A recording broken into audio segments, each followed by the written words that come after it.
I call to order this work session of the Hillsboro School District Board of Directors. Before we begin, we would like to provide some important information about interpretation services.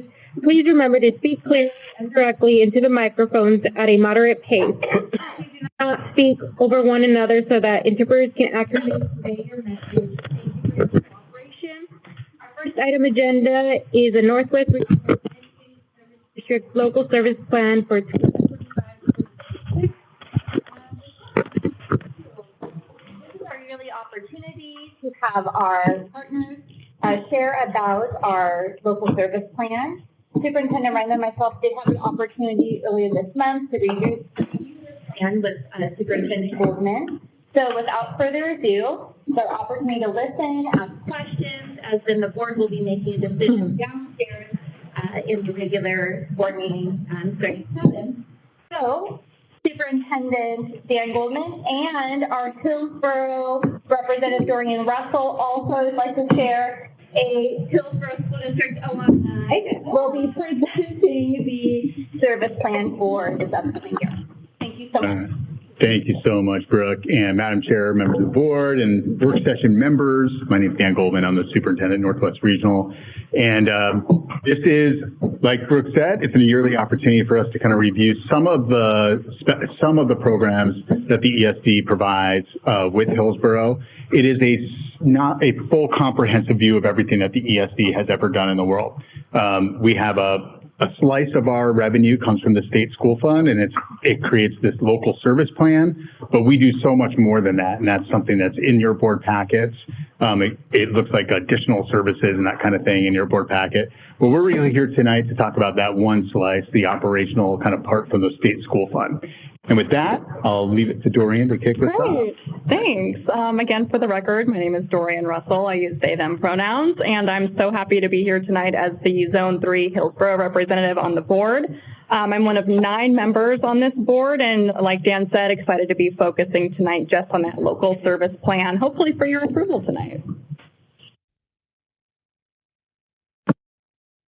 Do I have the power? There we go. All right. So folks probably know this already, but our service area, we serve 20 school districts across Tillamook, Clatsop, Columbia, and Washington counties.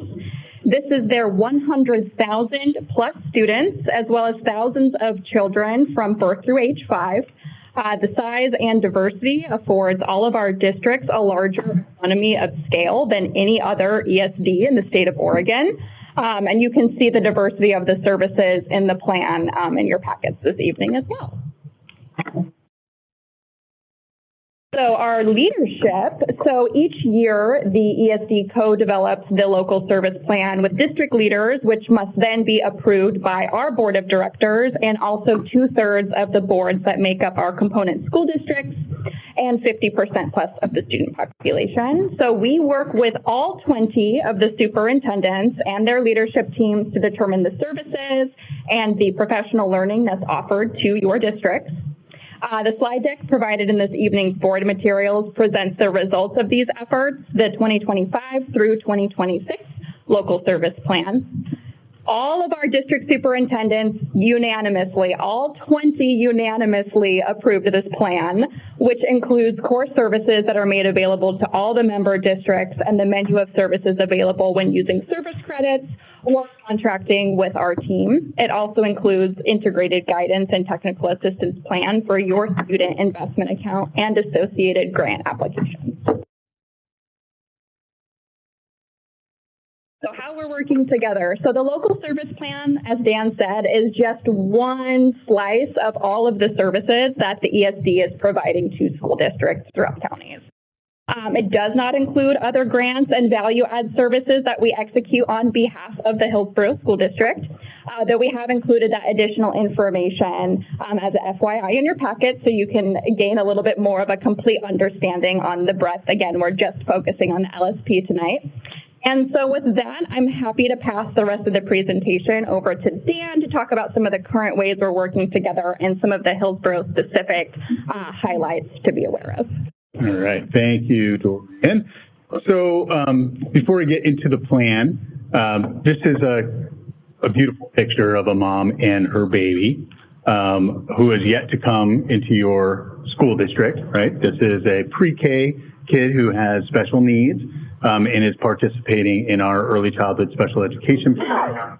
And you can just read this testimonial that the ESD has, and our staff we really have truly amazing special educators that work with ESD, and they've opened the doors of possibility for this child to be successful as they come into your school district. So it's really critical services in the birth to 5 space. Again, not part of the local service plan, but we are kind of sometimes the first educational space that kids who are coming into your district see and experience. So a little bit more on the K-12 side and by the numbers. This is a look back to last school year, so we're always kind of off our years with our data, but this is 23-24. And just some notable facts here. You see the number of students that you have, not just going to outdoor school as middle schoolers with us, but also your high school students who are doing leadership work with students in outdoor school. So a big participation rate. We are the largest outdoor school provider in the state of Oregon. You have, like I said, over 600 kids who are in early intervention, early childhood special education services. 51 students of yours attend our social emotional learning schools that we run in Beaverton. So that's Levi Anderson and Cascade, Pacific, and Columbia Academies. And we have a number of your students right here at Groner in our deaf hard of hearing program that your new CFO might know something about because his wife is the administrator who runs that program. I'm familiar with it. There you go. All in all, we have 37 staff who come into your school district who are specialists in special education areas, OTs, PTs, school psychologists, those types, speech pathologists, who work in the Hillsboro School District as part of the local service plan. And then you'll see in the packet, we have just a ton of professional development opportunities. Of course, Hillsboro, as a very large school district, has their own professional development shop, but most of our school districts are, they're smaller and they don't have a curriculum and instruction team. They don't have administrators, oftentimes in human resources. And so we are kind of their central office administration, so to speak, for the majority of school districts in our region. And so when you take the focus out and beyond a particular school district's border, we really are charged with providing educational equity across a large region. And because we are a homogeneous large ESD with our participation from all large and small districts, we're able to afford some economy of scale on things that other districts just could not participate in.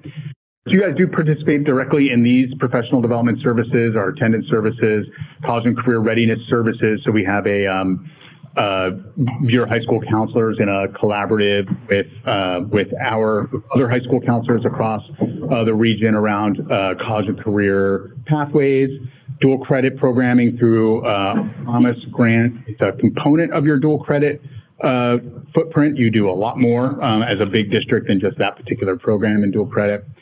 You're highly participating in our mentoring network and with the ESD supporting your mentors in your school district, and of course threat assessment, school safety and prevention services is another component. So in the local service plan, and this is a repeat for most of the, your board is very well versed in our local service plan. So I'm gonna really speak very little to the structure of the plan, as you get a mouthful from us usually every year. And I do want to leave some time for some questions because it is a work session. But basically, we split our local service plan into two components. It's the core services, which everybody who participates fully in the ESD gets basically shared access to those programs. And then there's the menu of services, which are opportunities for districts to use the money that comes through the ESD to districts to purchase services back. This last piece, the integrated guidance, is a requirement in the new law on the Student Success Act that the technical assistance plan from the ESD must also be approved as part of the local service plan, but it doesn't come from state school funds. And so we'll get into some of that. Dorian already went over this. So this is kind of the infamous 110-cent dollar bill that we go around here. I wish all my dollar bills were worth 110 cents, by the way. So the way that this works here is the ESDs and ESDs in general. If you are a property owner and you get your tax bill, you'll notice that you pay taxes for the ESD. So the ESD generates revenue, tax revenue for the state school fund. So we are a generator, just like your school district property taxes generate revenue for the state school fund. We make up then on the return, 4.5% of the state school fund goes to ESDs. The way that works is we get that, and then 10% of that money stays at the ESD, and the rest is what Dorian was explaining. The superintendents developed this plan, and our plan has been fairly stable for the last 2 decades. This is how we divide up resources. A chunk in the maroon stays at the ESD for shared services, and that's our core. And then the rest goes out into school district accounts. And you guys can use those funds to purchase services back, or in our ESD, which is different than a lot, you can take that in transit and use it in your, however the district feels like it needs to be used. A lot of ESDs don't allow you to do that. You must spend the money back, and we're much more flexible than that. So here's the timelines and all the stuff that's in your packet. I did want to just put your eyes on. So what is this core and what does Hillsboro participate in? Because of Hillsboro's size relative to other school districts, so Beaverton and Hillsboro participate a little bit differently than the rest because you have a lot of this infrastructure already. So it's duplicative for you. So you actually leave less percentage of resource with the ESD than other school districts, but it's still a lot of resource because you're so big.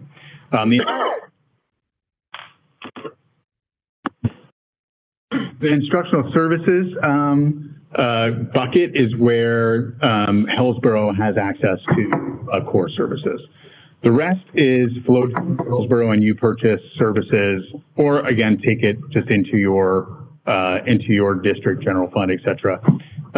And that's our menu of services. And there's just so many programs here. Of course, I'm not going to read these to you, but you can see we have programs for purchase in administration and instruction. Our largest purchase service area, bar none, is our special education services. So you all said you have over 35 staff that are purchased service through the ESD that support in our social emotional learning schools, technology services.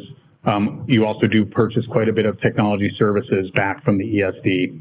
And then, of course, we have our early learning evaluations that are also purchase service. And lastly in the plan, and then I'm happy to take questions along with Dorian, is our Student Success Act Integrated Technical Assistance Plan. That's a mouthful, Integrated Guidance Technical Assistance Plan. And you see all the programs and opportunities. The one where we have quite a high touch with Hillsboro as a large school district is around our actually technical assistance for the integrated guidance application and all the administrativeness of that monster application to the state. It's a lot of money, and we have a nice, a very well-regarded team that helps our districts through that process. And I think with that, and all the other stuff we do. So with that, we are happy to entertain questions. And this is a motion for later. Any questions from my fellow board members online?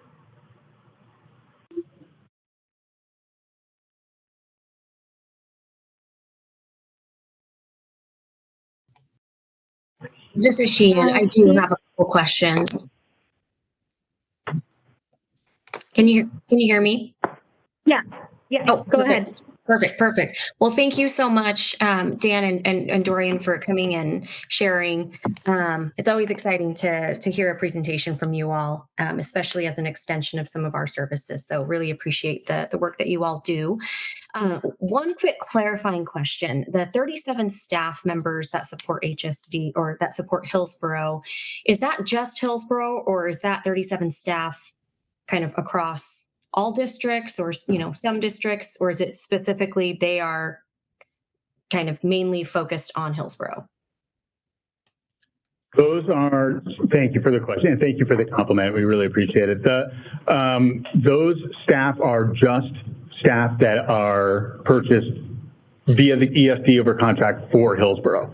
So we have, as a matter of just our total FTE in the ESD, we are probably around 900 FTE. A lot of it is in state contracts. So EIECSE is our largest program. So we do have a lot of staff there that serve Hillsboro 2B students.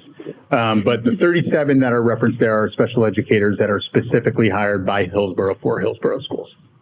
Okay, perfect. Thank you. And then a couple more questions. So as a district, are we able to receive all of the services that we request?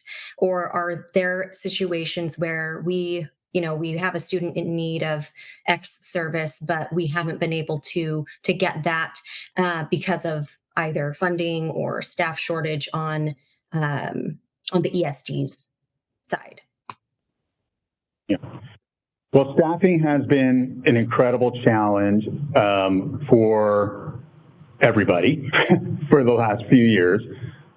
We have, and at the ESD, we have our staff are kind of the most special, in many cases are the most specialized that are required in the job market and education. So I'm kind of stumbling around, but if you just think about what it takes to become a speech and language pathologist, for instance, in the state of Oregon, it's multiple years past of a master's program. It's very stringent licensing. And so we have quite a bottleneck in the state of Oregon, especially around speech language pathologists. Like we joke, but not funny joke, but we joke a little bit that if every speech and language pathologist that is graduating out of an Oregon program or licensed every year in Oregon only came to work at Northwest Regional ESD and nowhere else in the state of Oregon, we would still be recruiting for additional SLPs, which is a dynamic that is really difficult in the state. We've tried to tackle it. COVID kind of sidelined a lot of conversations that we were starting to have with the medical examiners boards and the pathology boards. Having said that, the pinch on that really is in the rural areas more than it is in our metropolitan areas. So we might have, and I would have to turn it over to your director of special ed for their own opinion, because I don't know exactly if we fill every single request. But typically where we have the hardest time filling requests are on the Oregon coast, up in Columbia County, where we have had to resort to virtual occupational therapy services in some instances. So it's challenging. I don't believe that it is a huge hole here in Hillsboro, but it is a challenging scenario. I would say that, Ian, to answer Mrs. Travis, there is sort of just a negotiation and a push-pull on our resources around students, especially who have really high levels of behavioral or mental health needs at this moment. And so Dan and I will have conversations about, in HSD, do we have the staff, the specialists in order to meet the needs of the students that we're serving? And sometimes if not, we're asking Dan if there's a place for a student to have an out-of-district placement in one of their services. And if not, then there's a conversation sometimes about an inpatient treatment facility that a student could go to, depending on the acuity of the need, our ability to meet the needs of the students that we serve. And at this current moment, because of staffing and just because of resources and because of the increased needs that we see in the community, I would answer that we have some unmet needs sometimes. We could, based on based on districts' requests of specialized services, we could probably open 2 more large-scale social emotional learning schools and fill them immediately. It's staffing. It's actually the district's having the resource to pay for those. Those are very expensive programs, so it's actually a resource problem in the state right now around special education funding, which we're pushing on very hard. So there's a lot of dynamics there. But when Hillsboro, in general, when Hillsboro says, hey, we need 5 speech pathologists from the ESD for next year for your general special education services, I don't even know if that's a real thing, by the way, I'm just making that up. but we have generally been able to deliver those services in our larger districts. Thank you. And then my last question, I think you mentioned during the presentation that you guys have been in service for, I think, over 2 decades or so. And I would imagine that the menu of services that you provide have evolved over the last 2 decades. If there were, I guess, how do you determine whether to add a new service or to remove a service based on the needs of the district during that given time period? Is it easy to add to the menu of services or remove from the menu of services that you that the ESD provides for all districts? I guess is my question. Yeah, that's an amazing question, actually, and it's one that obviously drives a lot of our work when we put together this local service plan. We think about that plan as a kind of a continuous improvement product. And our strategy for the last few years has been to, we call them job alikes, but they're basically co-design, inter-district co-design teams that district leaders come to, and they determine whether the services are meeting their needs, what needs to change in those service array, and then we carry those recommendations forward in the fall to the superintendent group and say, hey, here's what's being recommended to add. Here's some services that are highly underutilized and they take up resource. And we make some recommendations to the superintendents based on all that feedback we've collected. So that's in curriculum and instruction. We have a group for special education. We have a group for technology, a group for human resources, a group for finance, and a group for communications. And so those basically co-design efforts with districts feed the information that the superintendents then grapple with, and then they decide via vote like what they're going to carry forward or whatnot. The more complex the service, the more difficult in long scale, like a longer tail it is on starting it. So a good example, we just opened a new social emotional learning school in St. Helens this year. And it took us probably 4 years, honestly, from need being expressed to being able to actually open a high quality program with staffing challenges in a rural community to deliver that. So changing these complex programs takes time. We're working right now on how the ESD can evolve around career and college, but mostly career technical learning and work-based learning. And that's going to take some time to ramp those requests up to actually be an effective, place. But we're in year 2, and probably by year 4, we'll actually have some real deliverables, that kind of thing. Perfect. Thank you.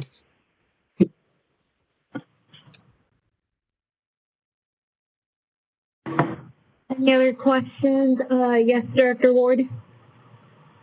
Good evening, everyone. Thank you, Dan and Dorian, for the presentation.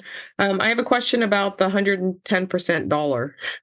Is that covering, is that section of the 75 and 25, is that just covering the remaining 90%? Is that how that is to be read? Yes. Yes, I actually joked with our communications director today, but right before I left the door, and I said, I'm going to get asked about a dollar being $1.10 at the ESD. But yes, the 10% of what we get from the state is kept at the ESD to basically pay our facilities. It's like where my salary is. We have very skeleton. It's a very small sliver, and it's for operations of the ESD. The rest of that then turns into what we would call our dollar, right? So the graphic's just off. And then for most districts, 25% stays at the ESD. For Hillsboro and Beaverton, because of your size, like I was saying, it's just a much smaller amount that percentage that gets left at the ESD. But yes, that's generally the structure. Okay, great. Thank you very much. You're welcome.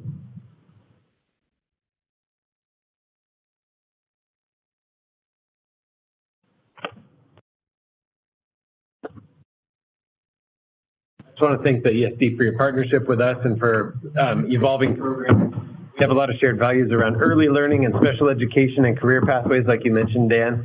And Also just appreciate the hard work of all the staff that you have and how much care you give to our students. So thank you very much. Appreciate that. It's a pleasure working with Hillsboro, and Travis does a great job carrying your vision forward and helping other school districts around us in our continuous improvement efforts. It's really a wonderful partnership.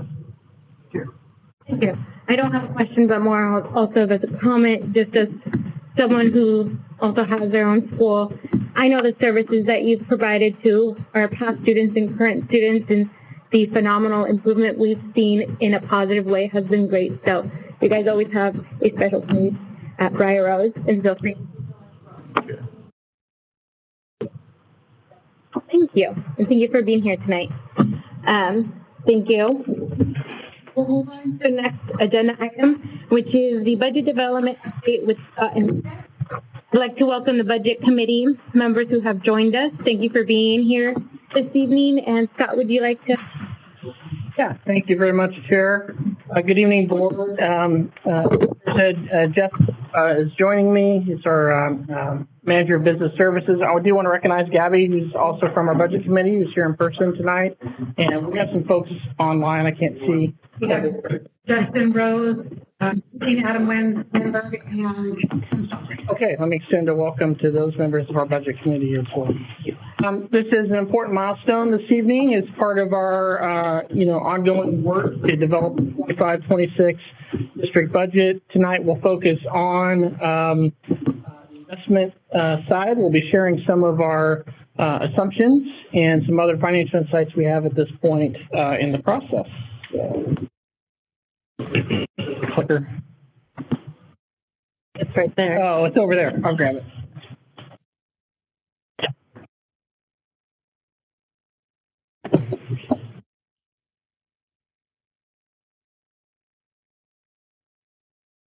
Here are the things we'd like to cover this evening. We're going to discuss our revenue assumptions for the upcoming year as well as expenditure. I know enrollment data was a big discussion item last time. We want to go a little deeper on that. Just prepared some material, and we're going to show the latest information we have.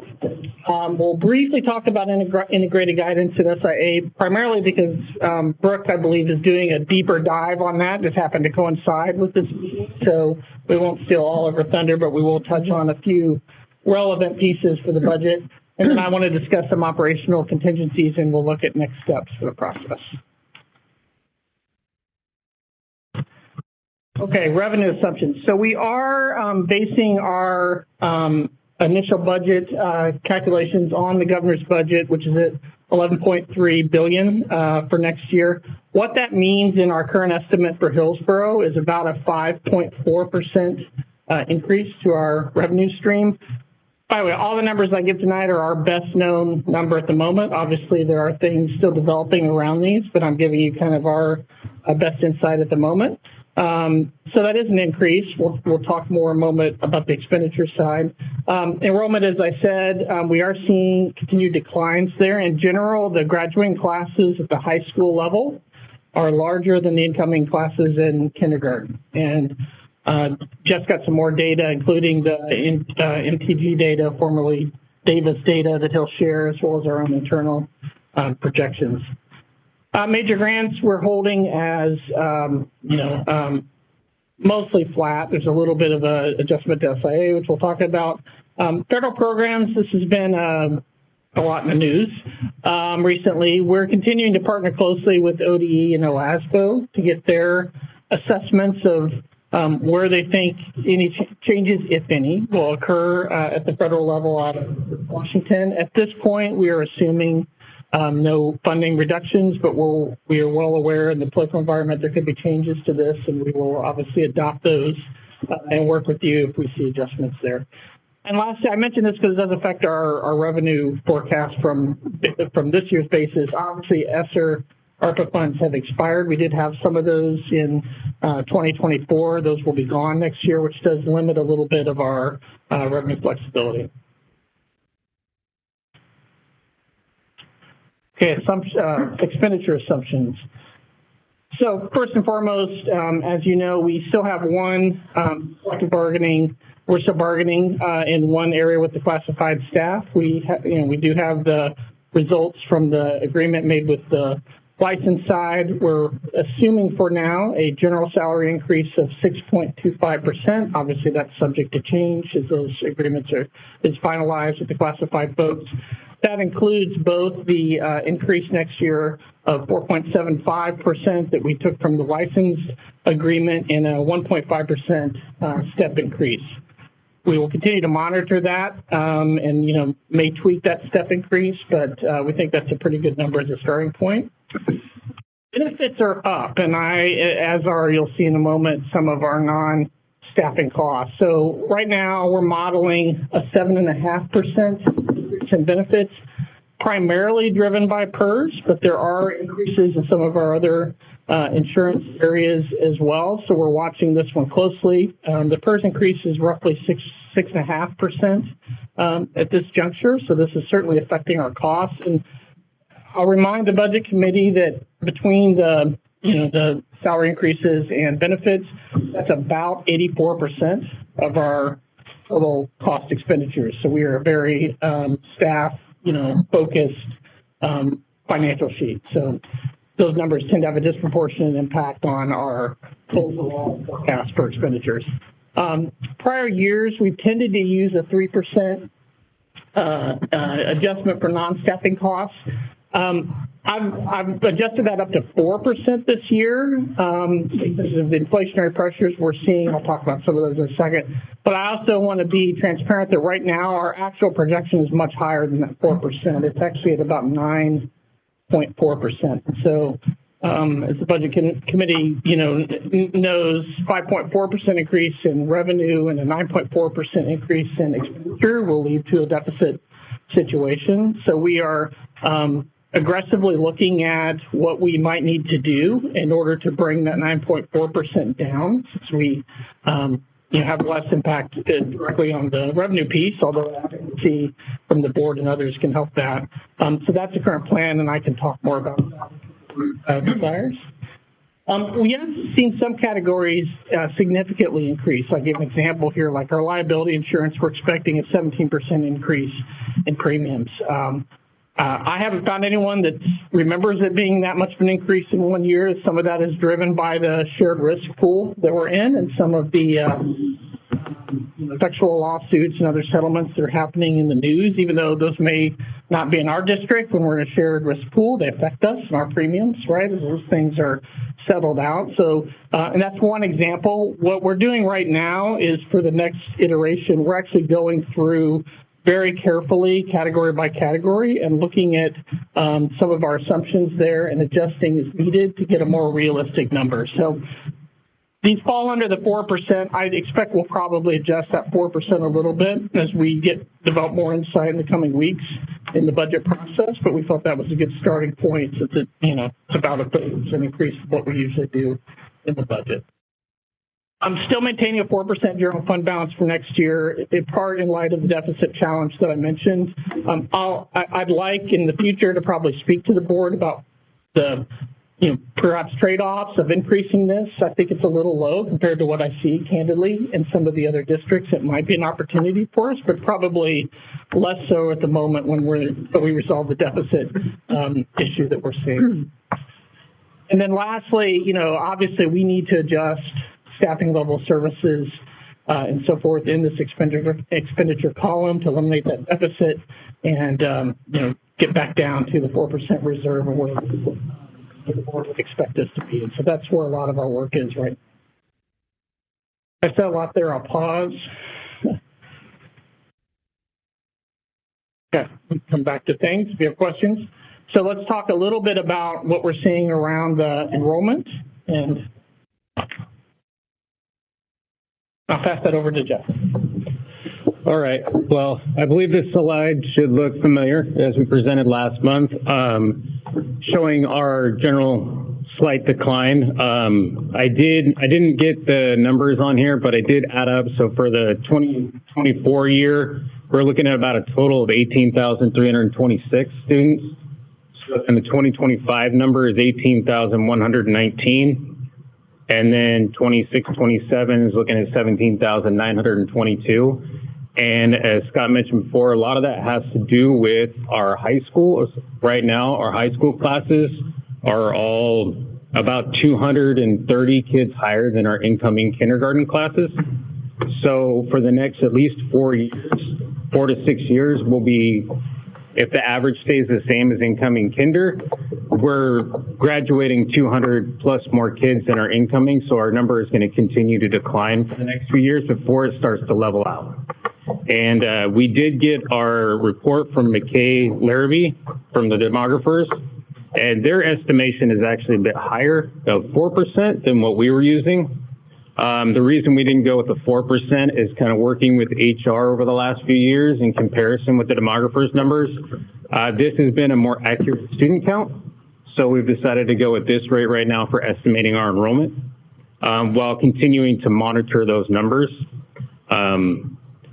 They estimated that we would see a decrease of 6.3% by 2029, which would be a decrease of 1,165 students.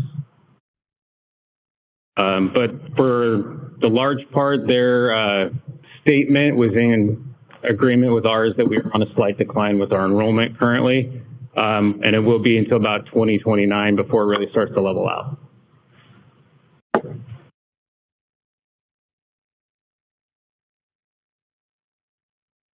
So I kind of spoke to some of these numbers right here. For us, we're doing the average decline on the prior slide is about 1.4% all the way through the 2027 year. So we're hoping that the numbers are a little bit higher than what is being estimated for us right now. And we will continue to analyze the document that NGT provided. And then also continue to just monitor the year closely. We run usually an enrollment report every month to see what we're looking like so we can continue to update the numbers on a regular basis. One quick thing I'll add to this too that I didn't necessarily see in the MGT data, but we're certainly aware of, and I think it has hit home.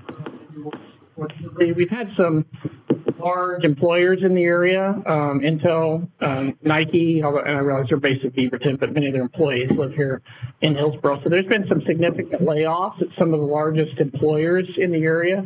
And those kinds of jobs are hard to resource in the area. So they tend to cause families and people to move to other areas to find roles. And you may see a little bit of that maybe in the city. Generally speaking, I do think there's probably a little bit of a disproportionate hit here in Hillsboro just because of the location of some of those larger companies that have some challenging times in the past couple of years.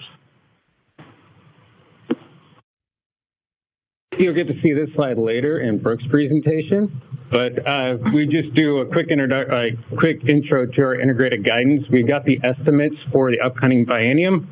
And compared to, for the 25-26 year, we're looking at about a $500,000 decrease compared to the 24-25 school year. So we're actually dropping in funding for our integrated guidance, which is comprised of the high school success, the SIA, early literacy, CSI and TSI, Perkins.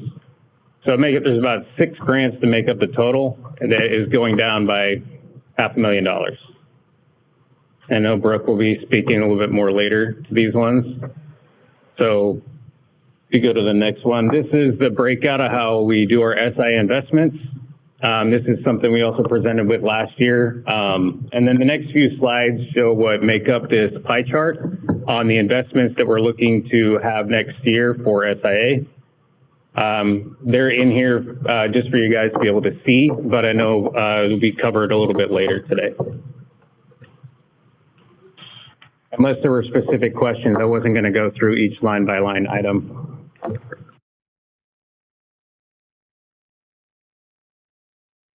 Okay, so we're certainly aware that and I know our board has been, several of our board members are very involved in this, in advocacy as well as community. We do realize there's potential for additional state funding, particularly, special education's been discussed, but whatever the vehicle that takes. So we're monitoring that closely, and of course we'll adjust if we see some of those things, look like they are likely. I mentioned earlier we're also obviously watching the federal funding in particular, as well as grant program changes that may come down. Another big operational contingency, of course, is the classified bargaining outcome, and whatever the final is achieved there, and adjust and calculate that into our estimate. And then other important things, we talked a lot beyond this coming year. Obviously, enrollment continues to be a concern. Long-term implications of that on our revenue situation. PERS funding, some of you may be aware that the state PERS accounts didn't perform as well. They tend to be invested in private equity in this last cycle, which didn't do as well as some of the public funds. And then, of course, staffing costs. And with staffing being, 84% of our number, changes to that obviously are always significant to us and to our final expenditure totals.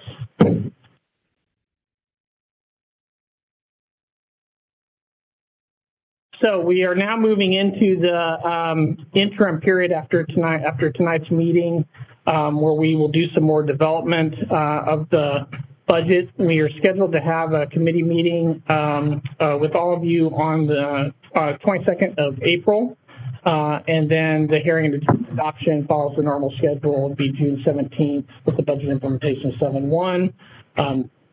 Sounds like a lot of time, or maybe it doesn't. To me, it doesn't. It feels like we've got a lot to do in that time period, but hopefully this was useful to you in seeing at least our current thinking. And if there's any questions or comments, happy to take them. Summarize for a second. Yeah, please. So this is a lot of information, and our hope tonight was that the board could see, and budget committee members could see how the revenue from the governor's budget is an increase of 5.4% of what the state general fund represents today going into the next biennium, and that our costs, including our personnel costs and our non-personnel costs, are going up at rates faster than that, which is going to lead us to a deficit. Next time we talk to you in March, we're hoping to give you more details about our savings plans. How do we reduce our expenditures in order to create a budget that's solvent for the school district? So tonight our hope is to dig into some of the driving factors. We call it a convergence of factors that's really putting pressure on public school districts to make ends meet going into the next biennium, especially as that relates to our advocacy efforts in Salem. This is all based on a current scenario, which is an assumption that the governor's recommendation of 11.36 moves forward, and then we get nothing else. If it comes true, these numbers, budget deficit, reducing personnel costs and non-personnel costs in HSC. You've already seen other districts describing the budget gap that they're facing, and we're in the same boat proportionately. So thank you for your presentation. I also want to thank Jeff and Scott. The last couple of months, they've been working 7 days a week, figuring out what all these different factors are adding up to. The example for me that always resonates is the liability insurance cost going up 17%. That's just totally different than the world we live in, where we're doing a 3% cost increase year over year. We're living in a different time, and we're no longer talking about pre-pandemic anything. We're talking about hitting reset and creating a sustainable budget plan moving forward. So happy to help answer questions as well. Kim Skelton, have a hand up. Hi, Kim. You have a question? Can you give us at the governor's budget, what the actual deficit is estimated to be, and then remind all of us what the costs are to either reduce class size by 1 or the cost of a school day? Yes. I may have to take a second to pull up. I do have those numbers on the school day sorry, what was the first one you asked for? Oh, class size. Amendment for deficit. Yeah, but I can. Well, you're pulling it up. I'll go ahead. Yep.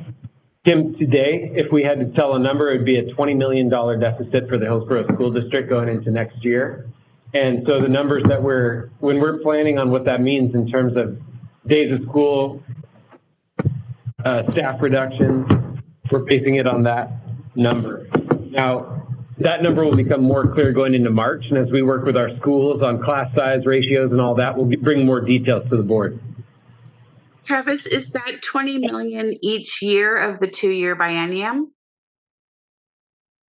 Not exactly it. Go ahead, Scott.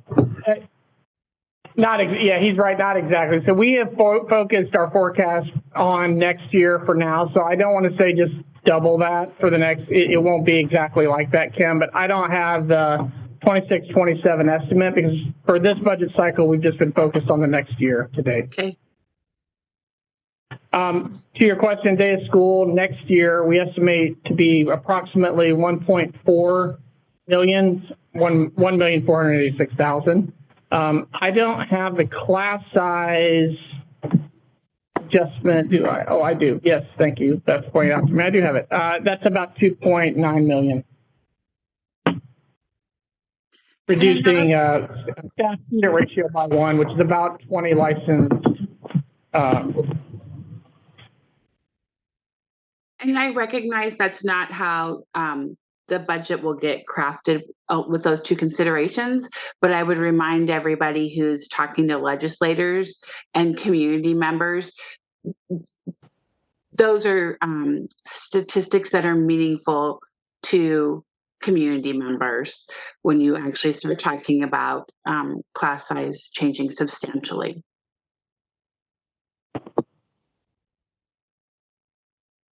Thanks, Kim. Other questions? I think when I ran in 17, it was 750 and 1.1. So, indication of, and just, I think the last time we went with 2.2 and a million, so that it's just considerably up from talking about a year ago. I dropped off for a little bit in the transition. Did we talk about at all how we're addressing the current 9.8 that we were short for this year? Like, how's that going? So we have begun looking at a variety of options. Obviously, staff adjustments, reductions would be one because they're such a substantial part of the budget. But we're also considering other things. There are some one-time adjustments we might make using, some of our, not our 4% reserve funds, but we have some other funds that we might be able to use. The challenge with that sort of thing is they are one time. So they're typically better to help us if we kind of solve most of the problem and then kind of to, finish it off, for lack of a better term, than to sort of address the problem.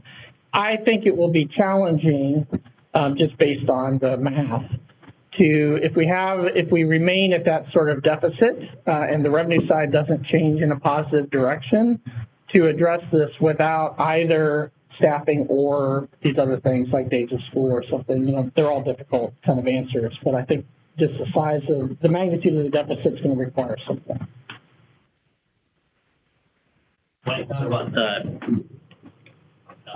reductions in class size, reductions in enrollment, there's no district of any size in the state that isn't experiencing that. How it disproportionately impacts us. We often say we're the fourth largest district in the state. Is that likely to change? Is there 5 and 6 experiencing fewer class or enrollment reductions than we are? I'll be candid, I've mostly been looking at the kind of big 3 above us, so I don't know the answer on the 5th or 6th. We could go investigate. Yeah. Yeah, it feels that way, but. Bend and North Clack are getting real close to us, I think. That's absolutely right. Yeah, we may be the 5th or 6th pretty soon here, depending on how things change locally. I mentioned this before, so when we look at I appreciate the efforts of the governor to try to get us closer to current service levels. I think when the suggestion in July or so was made, maybe September was made, that was going to be about 550 million. That was before they knew that the collective hit for PERS alone was going to be 680 million. So I think the 11.36 number represents the increase of 5.5 billion, or the 550 million. But we know that it did not get us accurate. So I regret, I appreciate trying to get closer to CSL and recognizing that it was not an accurate calculation before, but I also hope we realize that we're still in a position where we're arguing what CSL really is. And that at 11.36, it does mean a cut budget for us here in Hillsboro and probably most big districts in the state. Everybody's affected by PERS differently, but when we thought we were 550 million short of CSL, and then an additional 680 million collectively, that means we're much further short. But with that in mind, when we look at, on the other side of it, the number of dollars allocated, if it goes up to 11.36, and we have fewer students, are we going to be experiencing more allocated dollars per student? And how much does that offset some of our costs? We do get more allocated dollars per student. Obviously, the absolute is less students. So the calculation on that is, it's 11. I can do it by memory. I can't. This year it's 11,000. 11,000. Yeah, thanks, Jeff. It's in the SSL. Next year's an estimate right now about 11,600, right? Yeah. Okay. But it's the weighted average makes it hard to do. Like, that's an average number statewide of what they're estimating an average student would cost, not taking into account all the rest of the weights, whether or not they're. There's a number of weighted factors in our district. Yeah. There's like 7 different weighted pieces in there that can make an impact on how much you're getting. So it is up per student, but the total is still a deficit for us.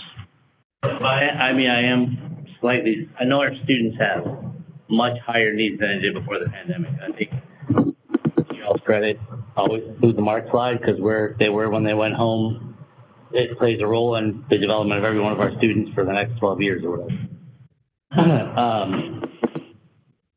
I don't think it's wrong to say when we have fewer students, maybe we need fewer adults in the building. Like, that does kind of make sense just at the most common sense level. But I do recognize that our students have much higher needs than they did before the pandemic.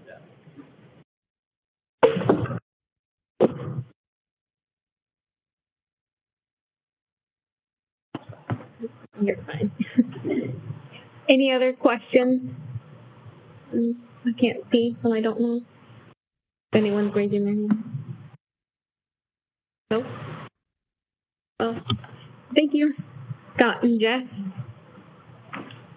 And then our last item for this work session is Senate Bill 3, Personal Finance Update with Brooke.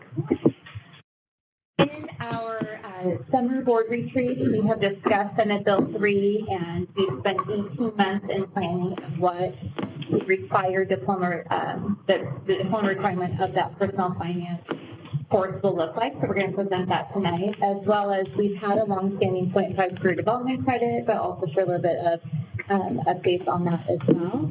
So our executive director, will be sharing that with the students that we may have. One thing I would say is why the timing of the discussion now is one of my favorite times of year. When I was working in high school course selection is around the corner.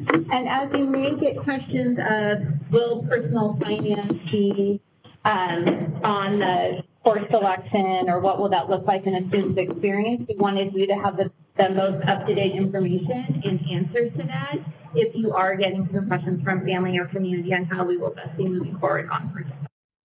And also, thank you so much, Director of Teaching and Learning, Rebecca Keith, who's also put a lot of work into this as well with David. Awesome. Thank you, Brooke. Good evening, board. We're going to go through this quickly, I think, because of time. So I think I'll be able to cover this information in 10 minutes or so and kind of give you a broad picture of our implementation of Senate Bill 3. And so really it's going to give an overview of what this looks like. I'm also going to spend a little bit of time talking about standards and how the state standards have impacted some of our decisions. Over the last couple of years, some of the standards have shifted in social studies, which has impacted personal finance. As always, in HSD, we ground our work in meeting the needs of students, and so this slide is purposeful just to have us all ground ourselves in our work of supporting our students moving forward.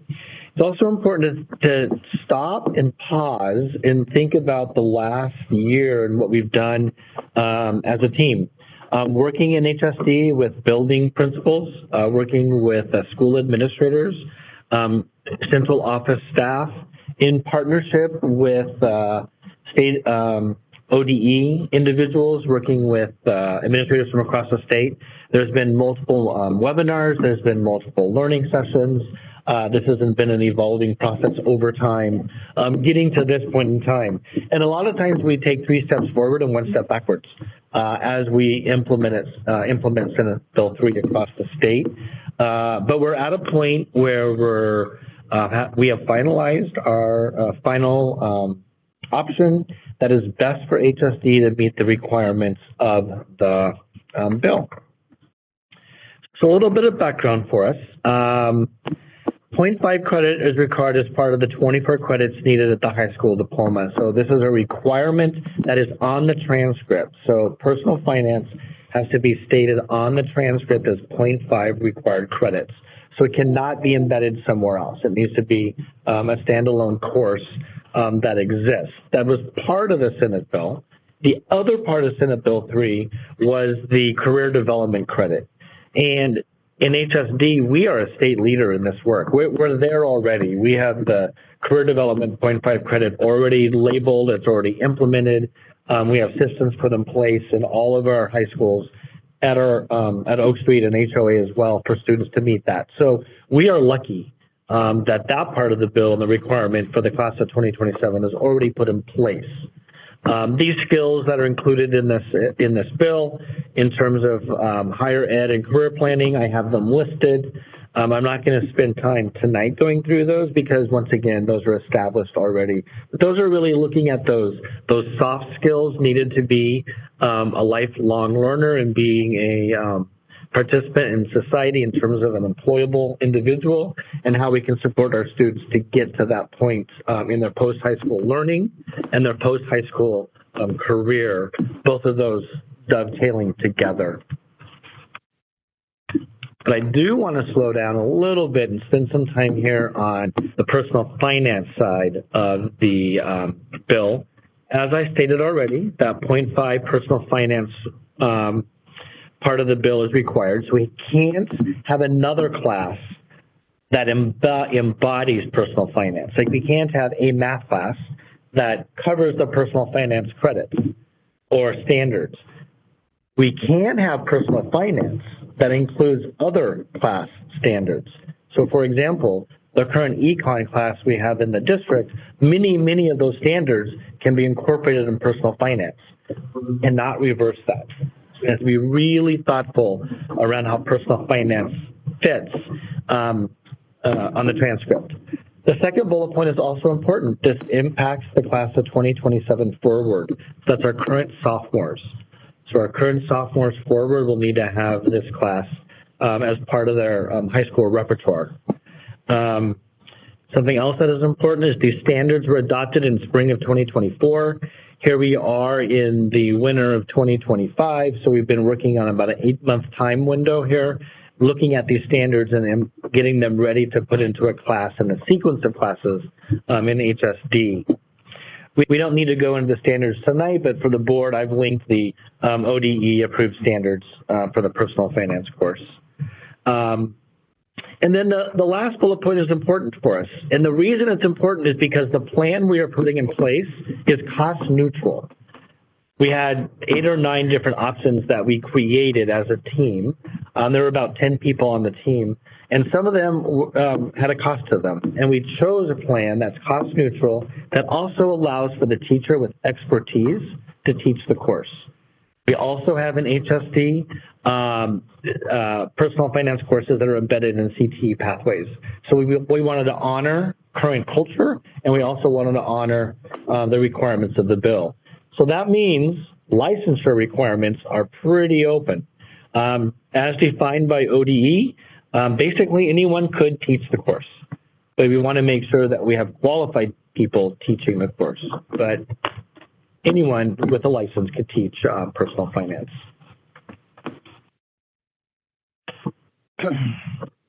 I want to focus. Go ahead. 5 minutes? Yes. Oh, we're doing well. Yep. Thank you. Thank you, timekeeper.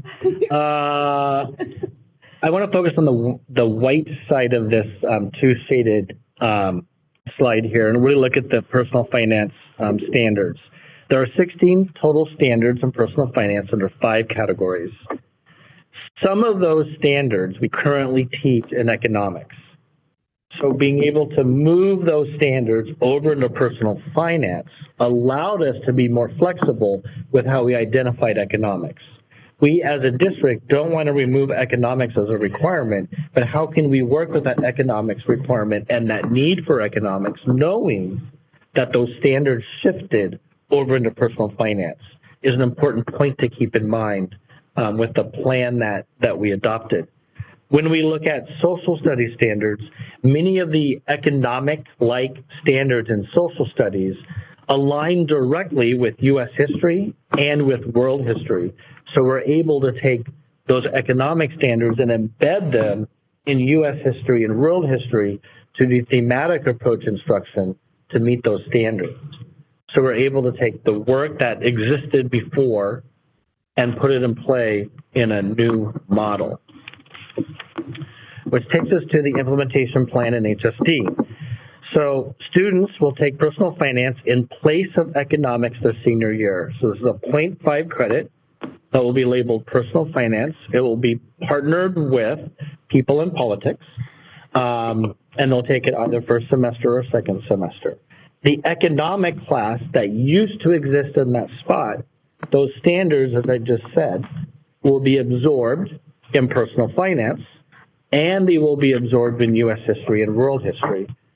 So at the end of the senior year, much like we do with career development credit, the students will earn 0.5 personal finance and the 0.5 economics credits from the continuation of learning through the 4 years of high school.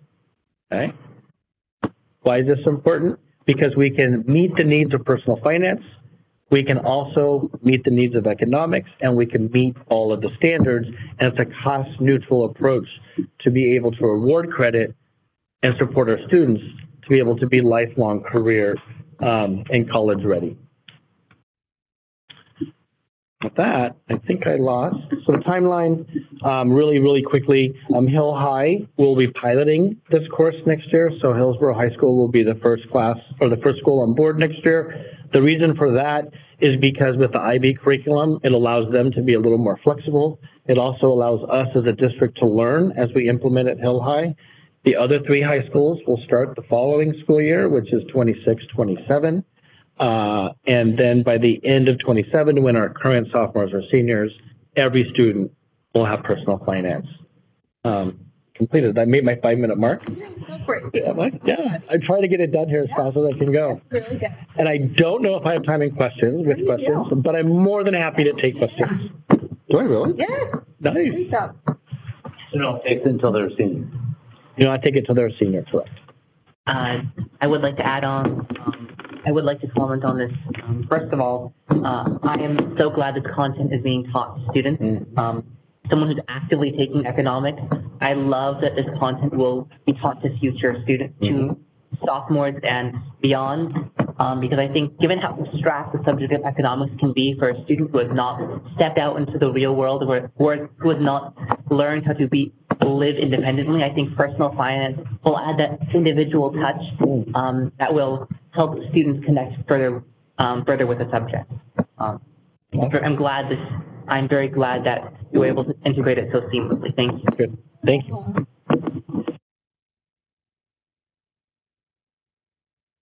Any other questions or comments?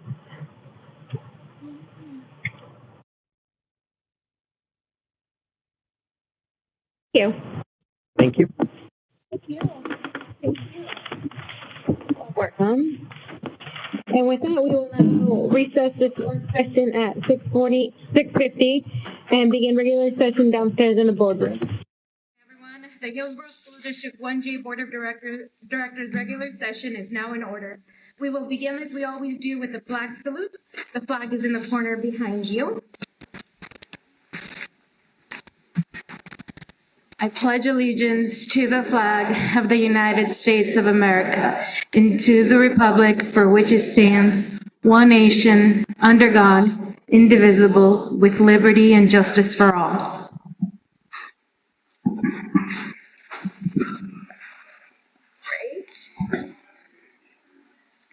Next, I will be reading the Hillsboro School District Land of Acknowledgement. As we gather here today, we would like to take a moment to acknowledge that our district service area is on the occupied traditional homelands of the Alphalete Indigenous people, lands we now call Washington County and the state of Oregon. We honor the Indigenous peoples whose traditional and ancestral homelands we stand on, the Tualatin, Kalapuya, Kalamit, Clackamas, Tumwater, Molalla, bands of the Chinook, and many other Indigenous nations of the Columbia River.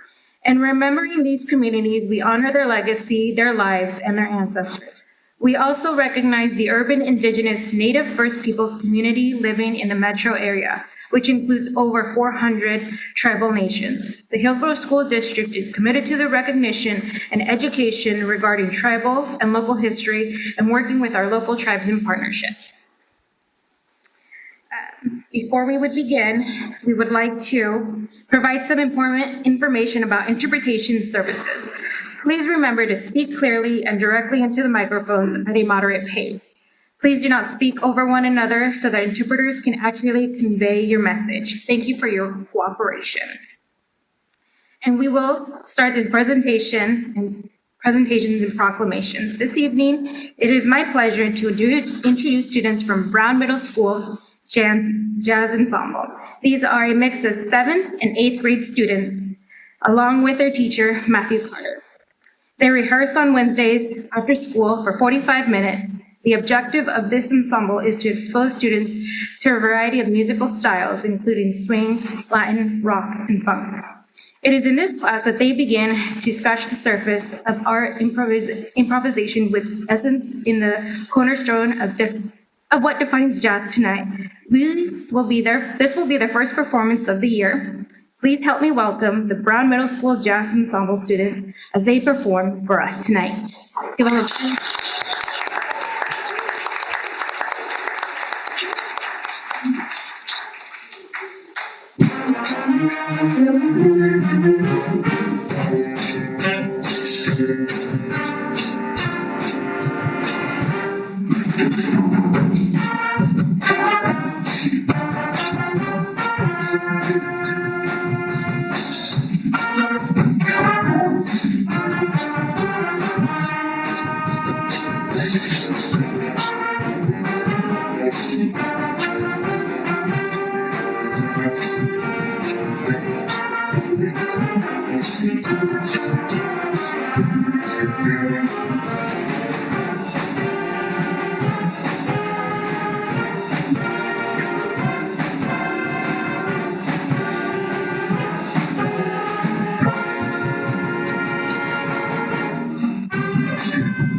Anybody else want to help give them their first standing ovation ever?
I know. I mean, that stereotypes are wrong, at least. I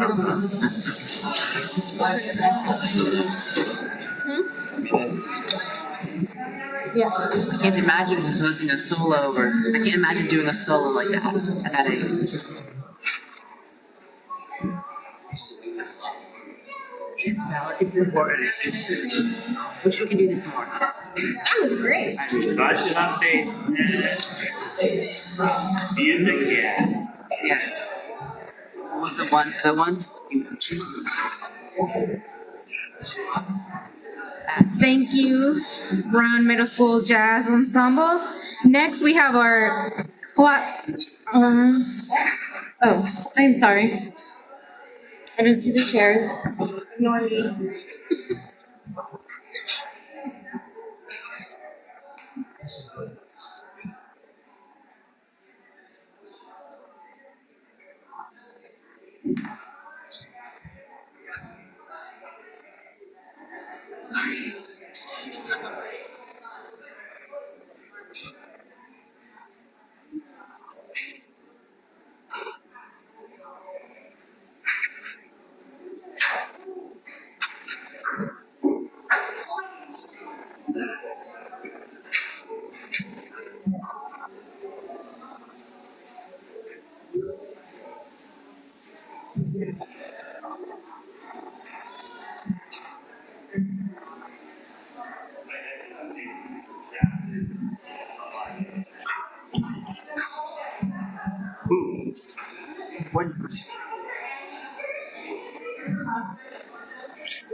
Thank you so much, you guys, for being here. Appreciate it. Thank you, parents, for coming out to support your kids. For those of you who don't know, Mr. Carr played a very big role in the formative years of both of my now college graduated kids. One on a music scholarship to University of Illinois Chicago, and one that started on a bassoon scholarship. So, yes, Mr. Carr, thank you very much if you can still hear me out there. Big fan. In honor of Classified Employee Appreciation Week, the Board of Directors would like to thank over 1,300 employees who fill the critical roles of educational assistants, bus drivers, nutrition services staff, maintenance technicians, custodians, office support staff, and many others for the Hillsboro School District. Classified employees support the smooth operation of offices, the safety and maintenance of buildings and property, the safe transportation, healthy nutrition, and direct instruction of students. Your often unsung work behind the scenes, supportive teachers and delivering instruction, diverse talents, and tireless dedication to our community of students is invaluable. Your contributions to the Hillsboro School District are valued and appreciated. Please join us in thanking our classified staff and recognizing them during Classified Employee Appreciation Week. The Board of Education of the Hillsboro School District do hereby proclaim the week of March 3rd through March 7th, 2025 to be Classified Employee Appreciation Week. We encourage all community members to join us in recognizing the many contributions and achievements of classified employees to the development and prosperity of our Hillsboro School District community. Thank you, Director Watson. And finally, we have the Women's History Month proclamation read by me.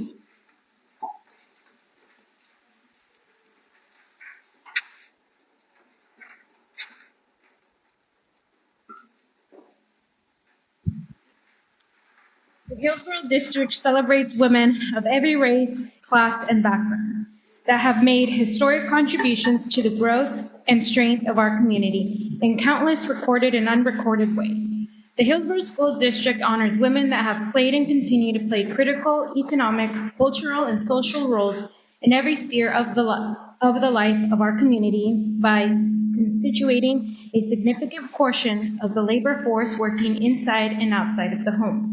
The Hillsboro School District acknowledges that women have played a unique role throughout the history of our community by providing the majority of the volunteer labor force of the community and school district.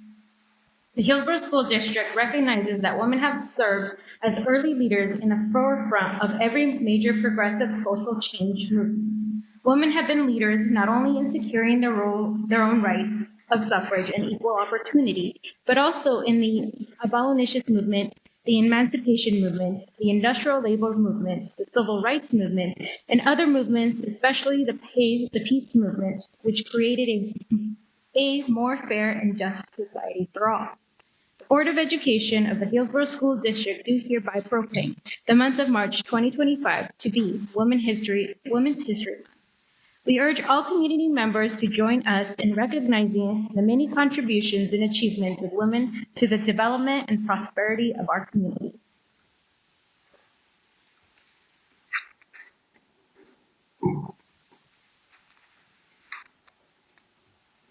I move that the Board of Directors approve the agenda as printed. Second. It has been moved by Director Watson and seconded by Director Pantoja to approve the agenda as printed. Is there any discussion? Oh, Monique has a hand up. Oh, yes, Director Ward? Just a quick question. Since the presenter changed, do we need to update the agenda for that, or is it just strictly the items on the agenda, not necessarily the details? I'm looking at our parliamentarian. It's good. Oh, in the minutes, okay. No change on that, Monique, just on Rose. Okay. Great, thank you. No problem. Motion carries. Our next agenda item is audience time. Do we have any audience speakers today? We have 6. Wonderful. As representatives of the community, members of the Board of Directors believe that listening to public input is essential to making wise decisions. So we thank you for taking the time to be here. We consider this your time to speak and our time to listen. So individual board members will not reply directly to you immediately following your comment. If a board member hears something that requires additional attention, they may request it to be added to a future meeting agenda, or the superintendent or his designee may reach out directly to connect with you. We are fortunate in the Hillsboro School District to have a collaborative community that can discuss points of disagreement in a respectful manner. With this in mind, rudeness, ridicule, obscene or profane language, impatience, lack of respect for others, and personal attacks are not acceptable. Comments aimed at the state and federally protected classes are prohibited. Audience demonstrations supporting or opposing a speaker or idea are not permitted. We welcome frank discussions of district operation and programs, but in public session, the board does not hear comments regarding any individual district staff member. Public participation in board meetings is governed by policy BDDH, public comment of board meetings. These are structured channels for the board to review complaints involving staff members described in board policy KL. Public complaints. As you start your remarks, please share your name and if speaking for an organization, the name of your organization. We allow up to 3 minutes for each public comment. Please feel free to follow up by email to the board or the superintendent. Okay. Our first speaker is joining us online, and that's Tiffany St. Clair King. Following Tiffany will be Carol Shirn. Shall I start? Yes. Okay, my name is Tiffany St. Clair King. I am an employee with the district. I work as a school bus driver, and also I am on the union bargaining team, but I'm here tonight to talk to you as a parent. I would like you to know that my children have received a really excellent education at Hillsboro School District, and I appreciate everything that the employees of this district, including classified staff and licensed staff, have done for my family personally. I would like to encourage the board to do everything it can to support classified staff in every way they can, and also the teachers and the licensed professionals. It kind of breaks my heart to think that that we have people who leave the district because they don't feel that they are compensated well enough, or that they are appreciated enough. And I just want everyone listening to know that I appreciate you. I believe the school board appreciates you. And I would just encourage everyone to follow along with what's going on in the school district so that you can be heard on issues that are important to you and your family. Thank you. Thank you, Tiffany. Next is Carol Shirn, followed by Margaret McReynolds. Yes, you can look, please.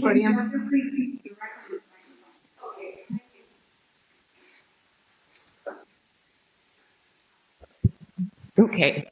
I've been with the district. This is going on my 9th year. The last year and a half, I have been subbing in the district, just hoping that a position will open for me. But I'm standing strong and just waiting for that opportunity. The reason I'm speaking and hoping that the board understands that as a sub in the district, this is my second year being the building-based sub over at Evergreen, which is where I would like to retire when I retire. Last year we had 2 building-based subs. This year we're down to 1 as far as classified goes. Being that there's only 1 sub or 1 building-based sub, what happens is sometimes schools need to call me to another school. The problem with this is I am in the same classroom, life skills, every day, have been since last year. This tells me that, well, besides myself, there's 2 other subs in life skills as well. This tells me that someone needs to be hired instead of having 3 subs. And if we only have 1 sub, building-based sub, that sub should stay in that building, because when I leave life skills classroom, it causes them to be short. Nobody replaces me, but that's where I'm at every single day. So it's not fair to the staff, the employees, classified and the licensed there to now be short when I go. Today, I was over at Pointer. Love it there, but it made it hard for the people at Evergreen. And I would just like the board and the district to kind of maybe see beyond sharing a building-based sub with other schools when being the building base, I am just stuck there. I mean, I'm not like I'm going from classroom to classroom. I am in life skill every day. So with that said, the other thing I need to bring up is I am safety care trained, as well as everything else. I can feeding, whatever I can do, I want to be there like I'm an employee. I have myself heard other ESS employees say that they do not want to be safety care trained. The reason being is they're not paid enough for that. And I think I've got 9 years of experience with, or 8.5 years experience with these kids, and I do everything possible so that I can help the schools I'm working with to be, that's why we need them there. And I just, if we can maybe see if we can make sure that the classified ESS subs have to be safety trained if they're going to be in life skill classes. It's just, if they're going to sub, we need to make sure that they can be there to cover that job. And at this point, it is not happening. So that's what all I have to say. Thank you. I appreciate it. Thank you. Thank you, Carol. Next is Margaret. After Margaret is Lindsay Freiberg.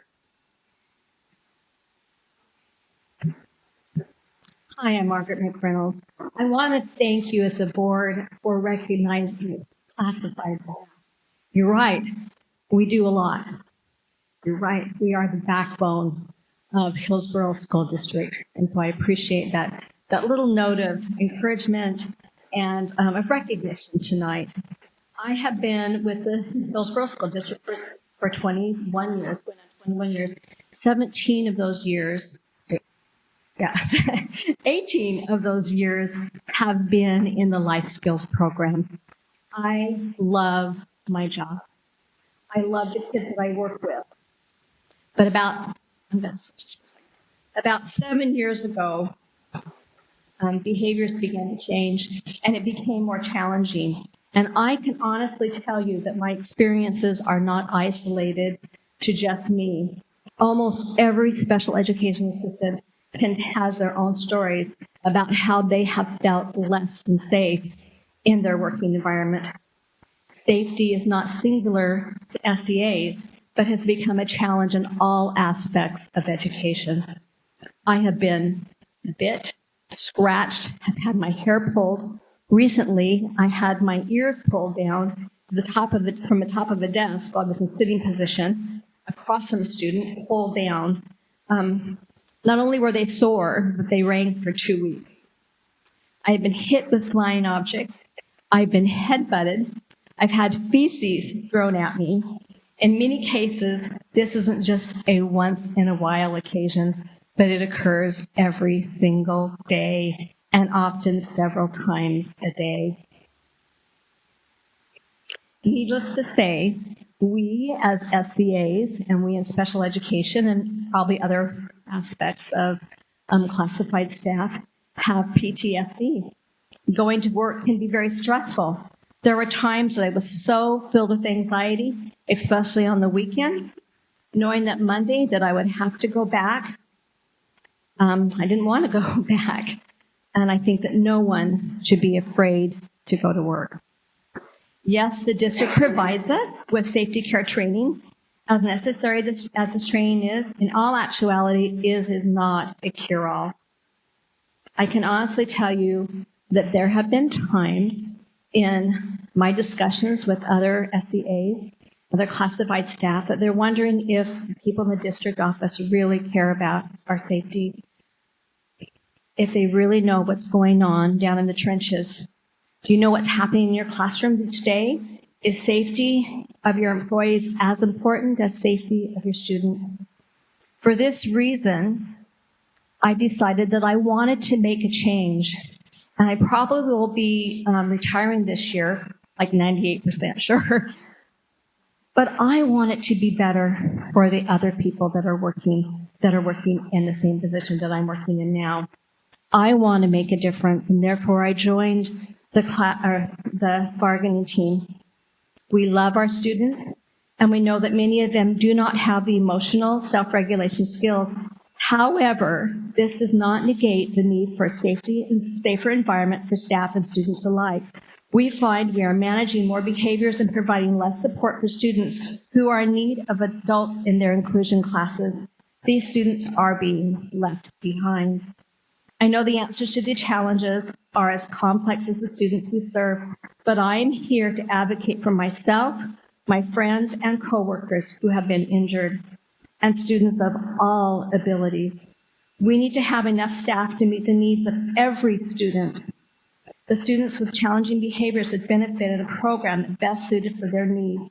With staff who are able to support their behaviors, we as SEAs should feel safe and supported. This problem is larger than the students, larger than the classroom, and staff larger than school. The only people who can make a difference is you, Hillsboro School District, our leaders.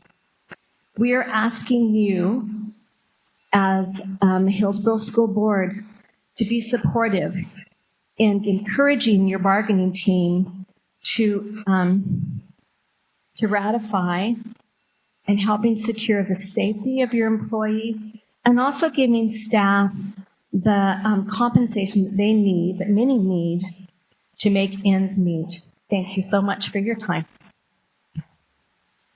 Thank you, Margaret. Next up is Lindsay, followed by Mary.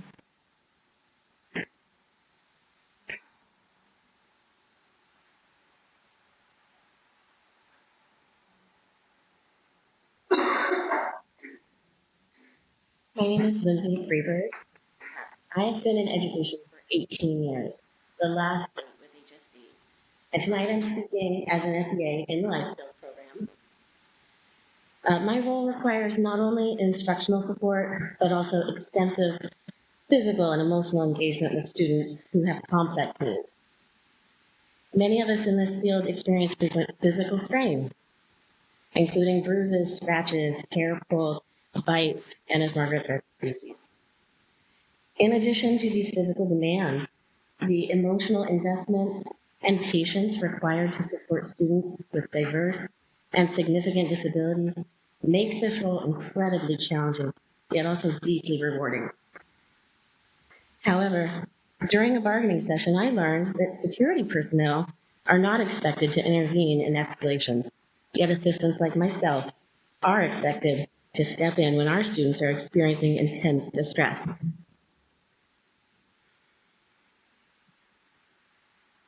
This raises significant concerns about both the safety and sustainability of the workforce, especially as we face increasing physical and emotional demands. Their financial pressures on us are becoming increasingly difficult to navigate, and wage disparity is a growing concern. The gap makes it harder for the district to attract and retain highly qualified professionals who provide essential services to some of our most vulnerable students. I would urge the board to recognize the importance of this work and consider the long-term sustainability of the workforce. A thoughtful approach is needed to address both fair wages and the provision of adequate support for our invaluable employees. Our ability to continue providing high-quality care and support depends on it. Thank you. Thank you, Lindsay. Next up is Mary, followed by Kim and Miglena.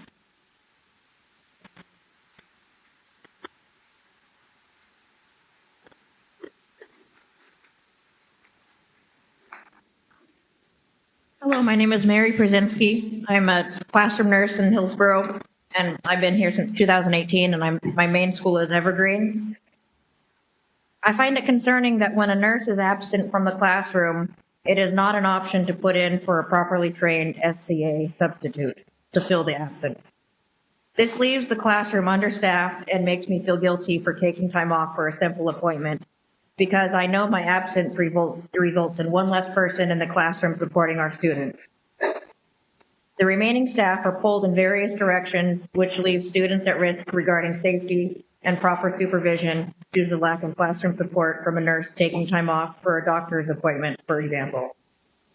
I urge the board to prioritize improving staffing levels, provide proper training for all staff, and ensure that when substitutes are needed, they are well equipped to handle the specialized needs of our students. This includes being safety care trained as a sub. The safety of our students and the ability of classroom nurses to carry out our duties effectively should never be compromised. Thank you. Thank you, Mary. Next up are Kim and Miglena.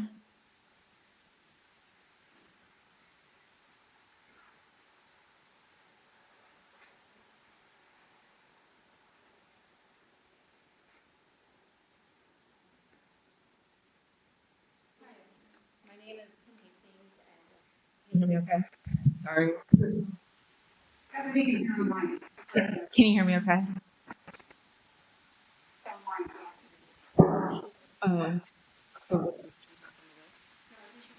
Okay. So my name is Kim Hastings, and I've had two students come through the Hillsboro School District.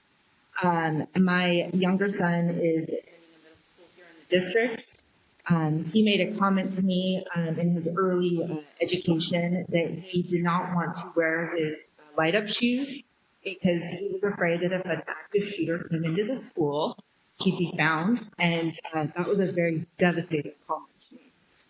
Fast forward, we had a situation at the middle school where we got hormones involved, you got social media, you got kids with cell phones.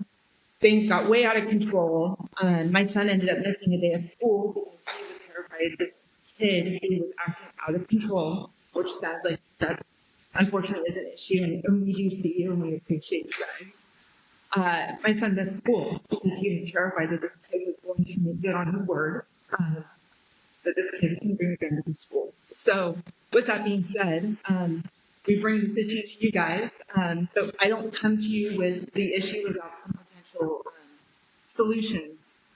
In racking my brain, I thought about metal detectors. That's not really a viable solution. There is a program called Zero Eyes. It works with the cameras that are already installed, I think, in most of the schools. But I also think mental illness and mental health needs to be addressed as well. I don't really have any solutions around that, but we come to you as not only parents, but as community members, and knowing that our future sits here with the school districts. We want to partner with you. Let us know how we can help you. We will rally our troops and help you guys get stuff done. So we just want to get that on the radar for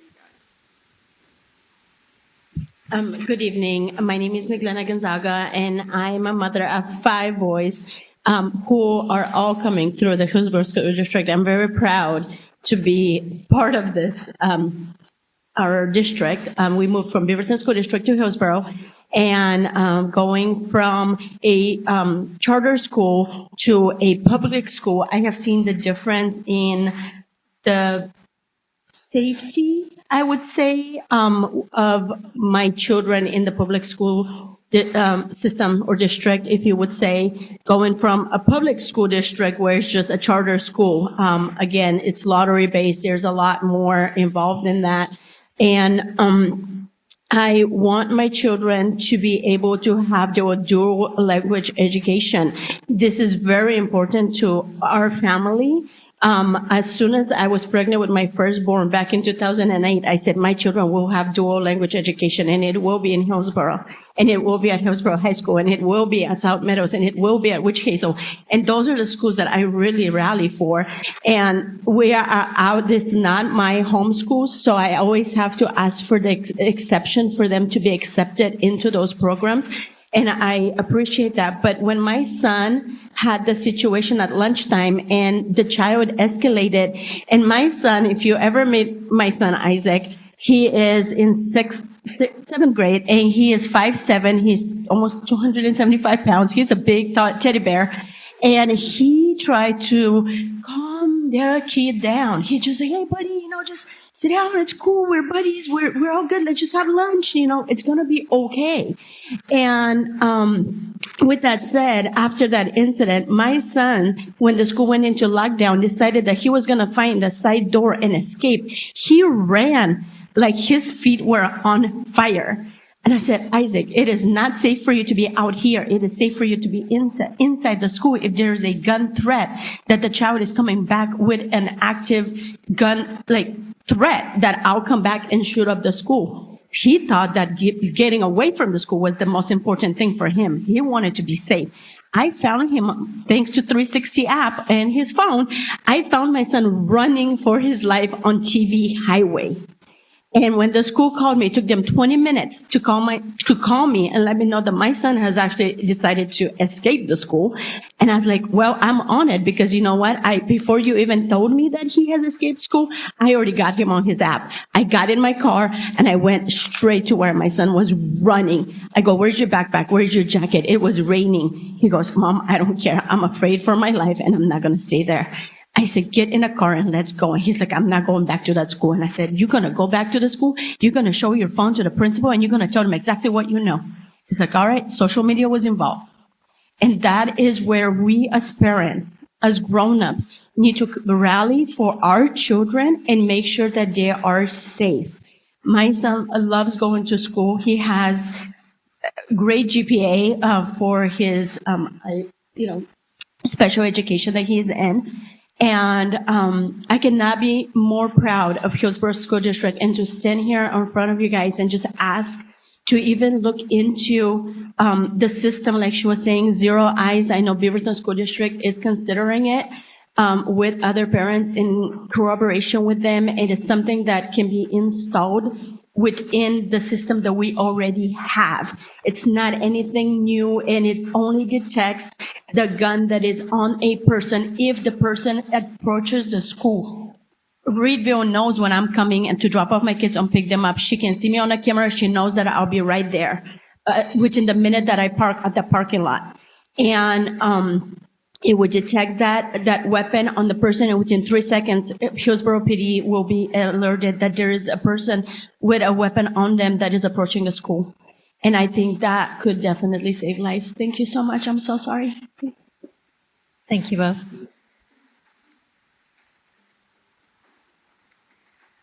Our next agenda item is to approve the consented agenda.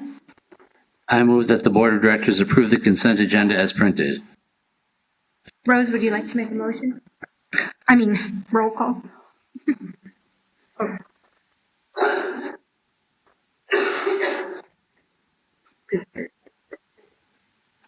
Thank you for your time. Just one item of interest. There was one change that we needed to make on the item number 3. Item number 1 had just a slight change in verbiage, and we just wanted to point that out to you. That was updated this afternoon, and of no consequence, but we just wanted to point that out in the verbiage, and I'll just pass it off to Brian to give some context. Yeah, so both Whitney and Scott were hired mid-year, so the verbiage didn't match some of the things below, and they're also not governed through TSPC rules, so that's why that got switched. Would anyone like to make a motion regarding the consented agenda? I move that the Board of Directors approve the consent agenda as amended. Second. It has been moved by Director Watson and seconded by Director Ponta to approve the consented agenda as edited. Is there any objection or discussion? Motion carries. Our next agenda item is the Liberty High School HVAC Project Energy Initiative presentation with Saide and Maya. Sorry, Maya.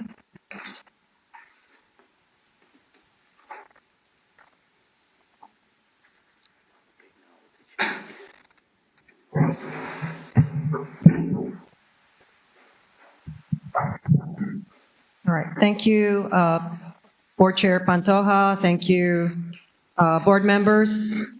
I'm going to take you back. It was a little over a year ago that we came to you with a dilemma, and the dilemma was our HVAC system, the controls that manipulate the HVAC system at Liberty High School were failing.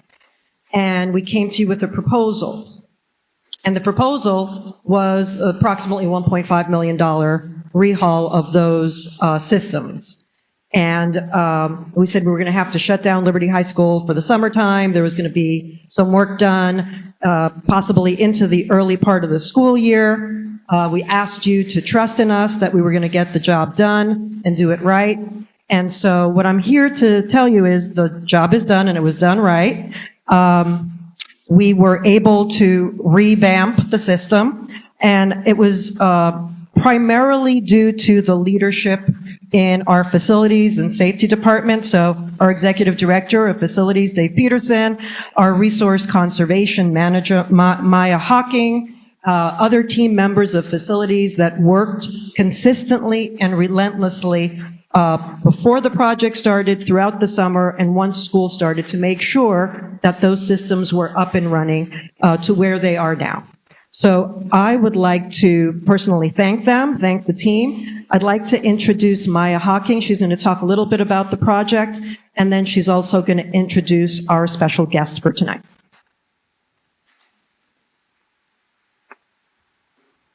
Thank you, Saide. Thank you, Board Superintendent, for putting us on the agenda for today. It's my absolute pleasure to bring to you kind of a landmark funding opportunity for the Hillsboro School District with this project. The project, I'll let our special guest talk more about that since that's his specialty, but I want to say that this has been a project that we have wanted to do for a long time, came with a pretty high price tag, and with some special funding opportunities, we got to take advantage of having the project paid for through energy incentive money, to the point that it's a net zero cost to our maintenance budget, which makes Dave Peterson very happy back here. So thank you very much. Today, we get to present that to you, to the board, superintendent. But first, I would like to hand this off to our special guest, Jackson McDonald, who is with Wildan. He is our point of contact for Wildan, who is an energy services company. And I'll let him talk a little bit more about the project.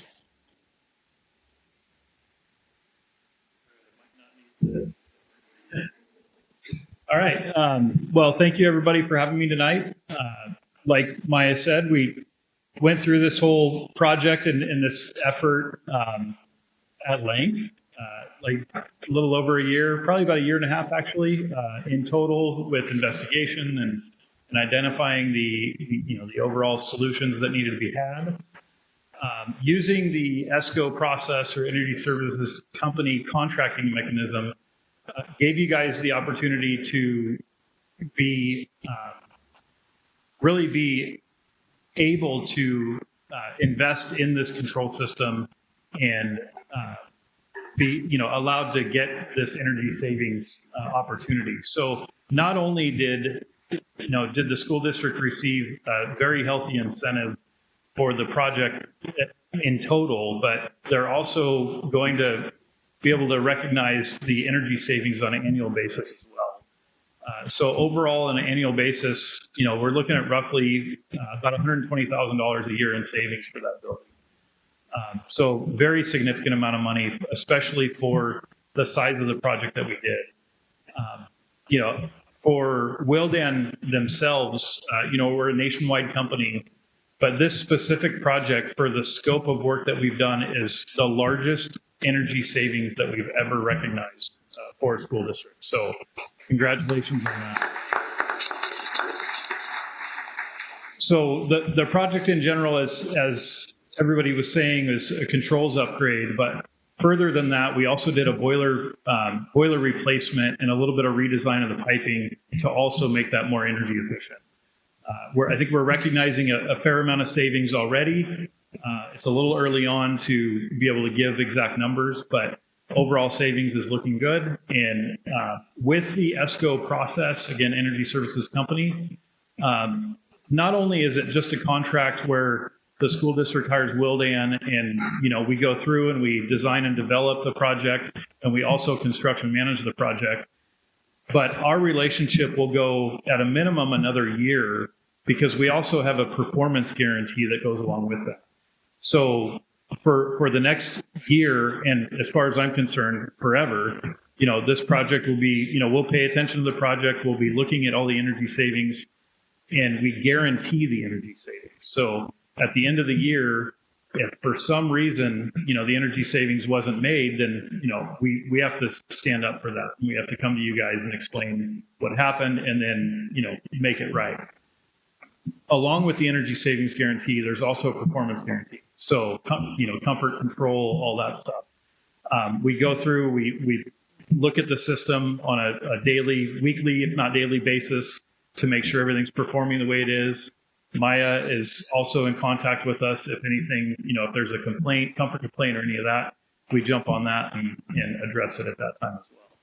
So going through that, you know, the controls was a big thing. The boilers were a big thing. Also going through the project during construction, we also found some other items. We were able to take care of those as well during that project. So, you know, we appreciate the opportunity to be able to do this for you guys. And we're very excited that we were able to, you know, help with, you know, getting the incentives and also the energy savings. So thank you.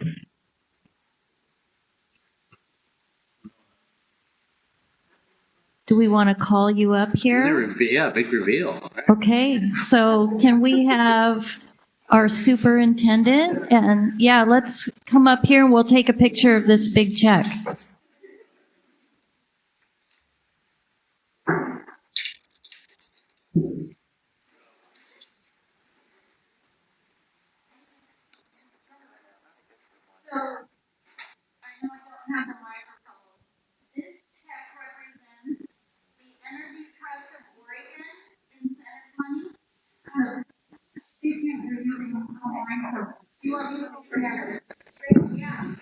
Here you go.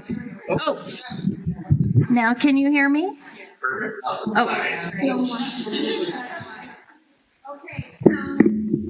check represents the incentive award from Energy Trust of Oregon. The remaining amount of money is coming out of our public service charge account, which is also a different energy incentive fund for a total of $1.5 million.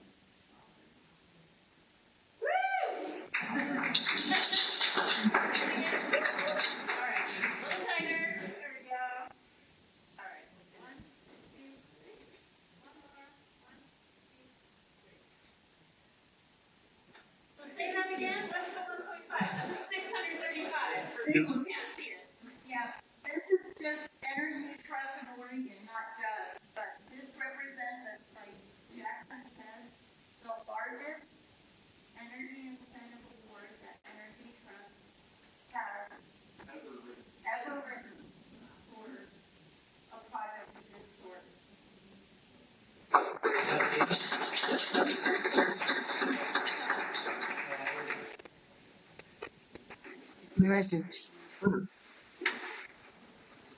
Great job, team. Thank you for being here.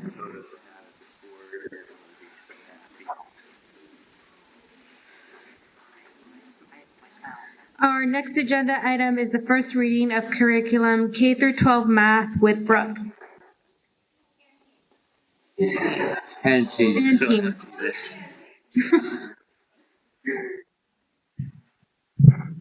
Good evening, everyone. Your situation page for the first reading of the math curriculum adoption K-12 is before you, but what it doesn't represent is the almost 2 years of work that has led up to this moment. And so I do want to take a time to thank, first and foremost, all of the educators and students that have, for the last 2 years, been a part of the process. Their voices mean so much to our decisions. And so I want to start with that. I want to also thank our directors of teaching and learning, Gina McLean and Becky Kingsmith. I also want to especially thank our teachers on special assignment who have put countless thought, time, and energy into this process. Mandy Weddle and Holly McNamee. And then also tonight, the voices of our Community Curriculum Advisory Committee, and they'll be bringing forth their recommendation to you. So with that, I will present the team. I believe that we are starting with Gina and Becky. Good evening, board members. I'm just doing a quick introduction, and then I'm going to hand it over to Mandy and Holly. What we have is a very short presentation for the hours and hours of work of educators, people here at the district office, and then most of all students. We have some facts and figures we're going to include in the presentation today, but we had students at every single school in our district participate in math piloting. So we had a very in-depth and comprehensive approach to our piloting process and a recommendation that we bring to you this evening. So with that, I'm going to introduce Mandy Weddle and Holly McNamee, who are going to take you through the background, the data, and the information of how we landed on our recommendation this evening. Thanks, Becky. Hi, everyone. My name is Mandy Weddle. My role is K-8 Math and STEM TOSA, and so I really oversaw a lot of the elementary and middle school piloting. Please go. Do we have a clicker? No? Somebody has got the slide. Okay. All right, great. Thank you. All right, so we're looking at just a timeline of this process. It was already mentioned that we are coming up on the end of our second year of this process. So we started back in October of 2023 with an official kickoff with our leadership team representing, again, all grades across in all schools in our district. And you can kind of see the summary here, and we are landing here, winter 2025. We've talked with our Community Curriculum Advisory Committee, and here we are presenting to you our recommendation for curriculum adoption. Okay. All right, so curriculum, here's kind of a summary of the process that we went through of narrowing down the materials that we ended up piloting in classrooms. So originally, we started back in winter of 2024, and we actually had all Hillsboro School District educators invited to participate in a broad curriculum review of a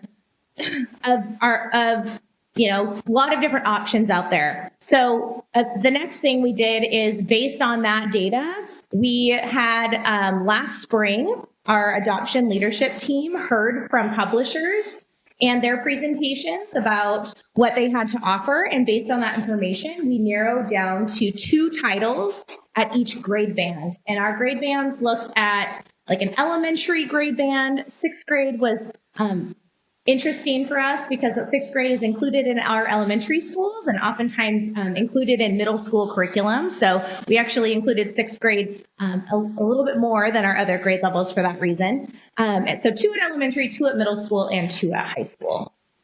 After that, we had classroom pilot, which just basically means that this fall, like was mentioned, we had all schools participating in trying out this curriculum in classrooms, teachers really digging in and getting the feel for it, and also hearing and providing this information in front of students and getting their feedback. And that leads us to where we are today, this winter 2025, where we have a recommendation about what our team really believes is the best curriculum to meet the needs of the diverse learners in our district. So this is a summary of what was piloted in which grade levels and when. So we kicked off in grades K-6. We had teachers piloting Eureka Math Squared. Again, this is kind of to kick off our school year. In middle schools, we had, again, 6th through 8th grade teachers piloting a program called Mid-School Math. And in our high schools, in our algebra, geometry, and algebra 2 classes, we were piloting Carnegie. And then kind of the second half of this pilot, we had teachers in kindergarten through 8th grade piloting iReady classroom mathematics, and in high school, they were piloting Envision. I do want to just note here, just for clarification later, is that 6th grade, again, did have that crossover. So that grade level piloted 3 different curricula. And another thing I want to point out on this slide is that we had those 2 different windows because we had a majority of our teachers who piloted the curriculum pilot both, which really gave our leadership team, we were able to really truly compare the curricula because they were able to experience both of those curricula, a lot of them. All right, so here is where, sorry, this clicker is, it's probably user error. So our K-6 teachers, this is our comparison between the Eureka Math Squared program and iReady. And so we had a group of teachers piloting in iReady math piloting classrooms. All 27 elementary schools were included. We had 43 teachers piloting, approximately 1,100 students, and 8 dual language teachers were piloting in Spanish. For the iReady pilot, in those in a range of K-6 classrooms, we again had all 27 elementary schools. We had 60 teachers participate in that pilot, approximately 1,500 students, and again 8 dual language teachers piloting in Spanish. When we asked students and teachers who piloted both curricula, which they would choose, they were given the option of definitely Eureka, and you can see that in the blue on that chart. Probably Eureka is in the red, yellow is either one, and green is probably iReady, purple is definitely iReady. You can see that both students and teachers were strongly in favor of either definitely or probably iReady. And then a couple of quotes from some teachers. So a dual language 3rd grade teacher said, I think that iReady has a lot of great qualities that meet a lot of our beliefs as a district. And my top reason being the Spanish translation piece, which we know is valued very highly in our district. And a 6th grade teacher said, I believe iReady is a great choice for our K-6 students. I see the engagement piece of this program improving our students' love for math. Yeah. Next, in our 6th through 8th grade classrooms, so again, some 6th grade classrooms participated in this, and then our middle schools. So we had teachers piloting mid-school math first thing in this fall, and then that was followed by iReady. 5 elementary schools and all 4 middle schools participated in mid-school math. 7 6th grade classrooms and 15 middle school teachers, about 2,200 students, and 2 dual language teachers piloting in Spanish. iReady had 10 elementary schools and all 4 middle schools, 12 6th grade and 18 middle school teachers, approximately 2,600 students, and 2 dual language teachers piloting in Spanish. Again, similar choices, definitely mid-school, probably mid-school, either one, or probably iReady, definitely iReady. Again, green and purple is the iReady leaning or definitely, and that was a majority of both our students and teachers who were surveyed. So teachers, 7th grade math teachers said, I think that iReady provides more materials and the students have opportunities for more growth. And a 7th and 8th grade math teacher said, I think that both have strengths and weaknesses and both will need to be supplemented, but I think that iReady will be easier to supplement. So that's where we landed on for middle school. And I'm gonna pass it over to Holly for high school. Hi there, I'm Holly McNamee. I'm a secondary math TOSA. For the purposes of this adoption, I really focused on the high school curriculum. And so we adopted Envision, or that's what the teachers selected. It was actually a very straightforward decision for the teachers themselves.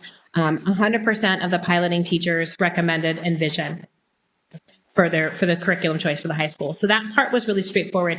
I think the bigger part of the story is how extensive our pilot was. We included all 4 of the comprehensive high schools as well as Oak Street campus, 28 teachers, over 2,000 students involved, dual language classrooms, sped support classrooms, all Algebra 1, Geometry, and Algebra 2 levels. And students had an opportunity to talk about what they valued, varied class activities, direct support, clear expectations. Teachers really valued the sequencing, flexibility, usability, and feeling heard in the process. When I asked teachers in the exit survey how heard they felt on a scale of 1 to 5, 5 being the best, 100% of the teachers surveyed voted at a 4 or a 5, which for me was a win. I really appreciated that the teachers felt heard in this process. And as part of this, we obviously looked for bilingual resources and then also opened our doors for the CCAC to participate in those observations. Ooh. Very. Okay, so just as a summary, we have iReady for K-8. That's what we've selected, and Envision for the core high school. Core high school covers Algebra 1, Geometry, Algebra 2 standards, but of course, where we put those within the curriculum, classroom, and pathways, that will be attributed to the correct standards for the correct course.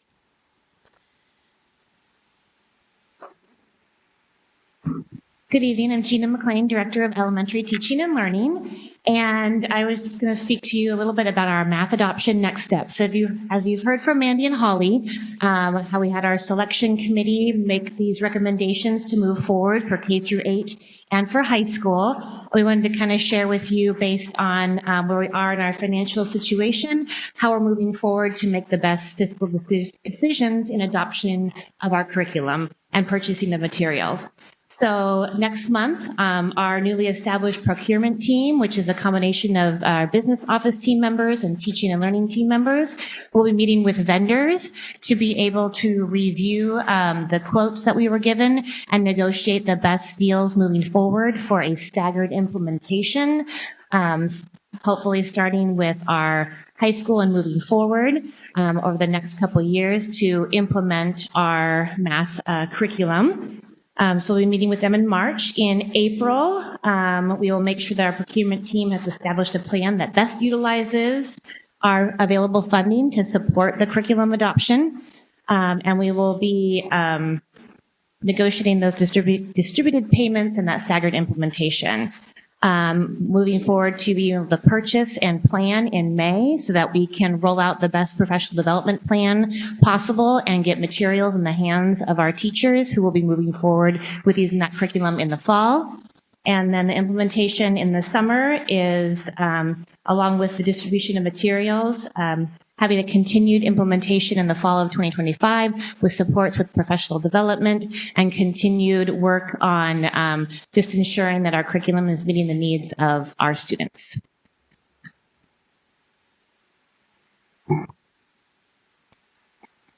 Next, I'm going to bring forth our chair, Joe Everton, and also I'd like to introduce our vice chair, who is a student at Liberty High School, Jesse Alonso Garcia, to share the CCAC questions and then also their recommendation. Jesse is first. Thank you. So, hello everybody. My name is Jesse Alonso Garcia. I'm a junior at Liberty High School, co-chair of CCAC. So some questions that we have picked from CCAC, and all the questions, there's only 3. But I'll do elementary, middle school, high school. So for elementary, can I already be used as an enrichment option at home? So short answer, yes you can. Because iReady has a lot of options, a lot of diversity, and a lot of engagement, both in the computer and in the classrooms. It's just better or just similar with children can use other computers and the resources from home, and there's different ways of engagement as well. So yes, they can be used at their home. For middle school, will we need to buy supplemental materials outside of the middle school curriculum purchase? No, there are a lot of high engagement materials, and we will have professional development to support our teachers on how to teach in different ways using the curriculum. So that's for me, elementary, middle school, what would be high school. Thanks, Jesse. So this question that I have here from high school, does the curriculum that we select impact the decision on ODE math pathways? Just some background on this question. While we were going over this as a CCAC, we spent a number of months going on, and there was kind of a side conversation going through a lot of it about the new math pathways that's coming from the state.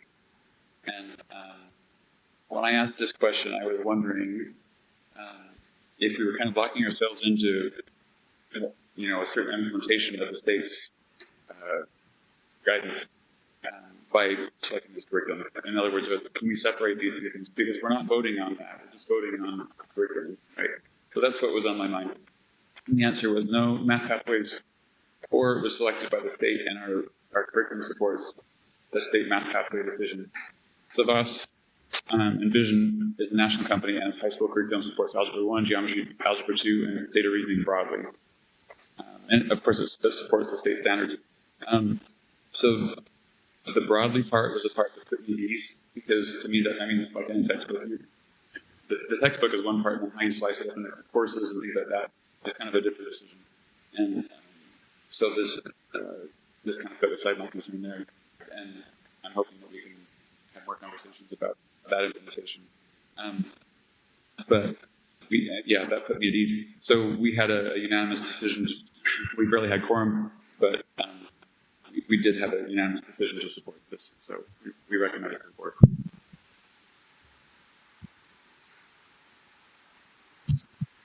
All right. So one of the things we wanted to bring to your attention is in response to some of the questions we've been receiving throughout the pilot process with our educators, and then also our working with the CCAC and keeping them in the loop on the process, and then also doing our initial presentation on some of this information to the school board last spring, is we built out, in collaboration with our communications team, a section of our website that is all about the new math pathways, which we'll do a quick overview here with Holly Will in just a moment, and also some questions about kind of the curriculum-specific things. I will say most of this, the FAQs and most of the things that have come our way is actually not specifically about the curriculum, but more about the pathways and the implementation specifically at the secondary level. So I'll have Holly come up and do an overview of that. Thank you. All right, so the first thing that's important to note is that the Oregon Math Project, OMP, that is an arm of ODE that was founded in 2014. And their goal is to advance mathematics education in our state by cultivating a network of educators that promote equitable math experiences for all students through guidance and support of policies, standards, curricula, assessments, and instructional best practices. So what's key here is that how we structure the core 2, which is given to us by the state, the standards that are involved in that, the curricula that we can choose from as part of our math adoption process, assessments including OSAS, that's all dictated by the state. And so many of these decisions are kind of handed to us in terms of what we're looking at, and then we as a district have some autonomy in how we roll that out. So this is what the state gave us on the far right. This is the state model. This is the second version of the state model. The first version had some orange and pink and green trapezoids and triangles and squares that came out. But the gist of this picture is that we have a core 2, and these core 2 standards are the standards that these educators that came together through OMP, they decided these are the core concepts that students need, all students need, regardless of their post-secondary goals. And then those will feed classes that will lead to post-secondary goals after that. The state model has a calculus pathway, a data reasoning pathway, and then a quantitative reasoning pathways, but these are just general buckets. Districts are going to have some opportunity to choose +1 and +2 courses that are going to meet the needs of their students. And really the goal is to inspire 4th year math so that most students, all students, take a 4th year math that connects to what they want to do after high school. So in response to these state models, the state information, the state mandate, we for the last over a year have really implemented a number of different ways to get feedback and to ask our teachers and our administrators and our students what they need in terms of their math. 100% of schools were involved in this feedback, as well as 100% of secondary math teachers. That was in the form of meetings, one-on-one conversations, as well as surveys that we were able to look at data from. We surveyed all secondary students, in which over 4,400 secondary students responded and gave us their perspectives on math education at HSD. And then we pulled 57 of those students for one-on-one interviews to get more information about their perspectives. And we asked leadership at all levels in leadership meetings, again, one-on-one, in surveys. We went beyond those leadership roles and into coaches and TOSAs, and then we looked outside of our district and talked to other districts. And we even talked to people from outside of the state, thinking about how do they implement these equitable math systems and structures so that all students can be successful in math. This was not a decision that was just incubated within the walls of our building. We reached out broadly so we could get context and information from people around the state and in our district to really see what would be in the best interest of our students.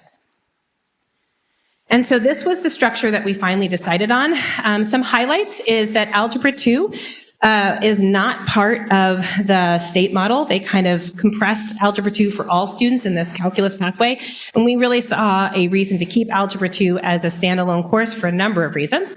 But we do have this compacted pre-calculus Algebra 2 course. And the goal of that is so that all students can have access to calculus if they want it.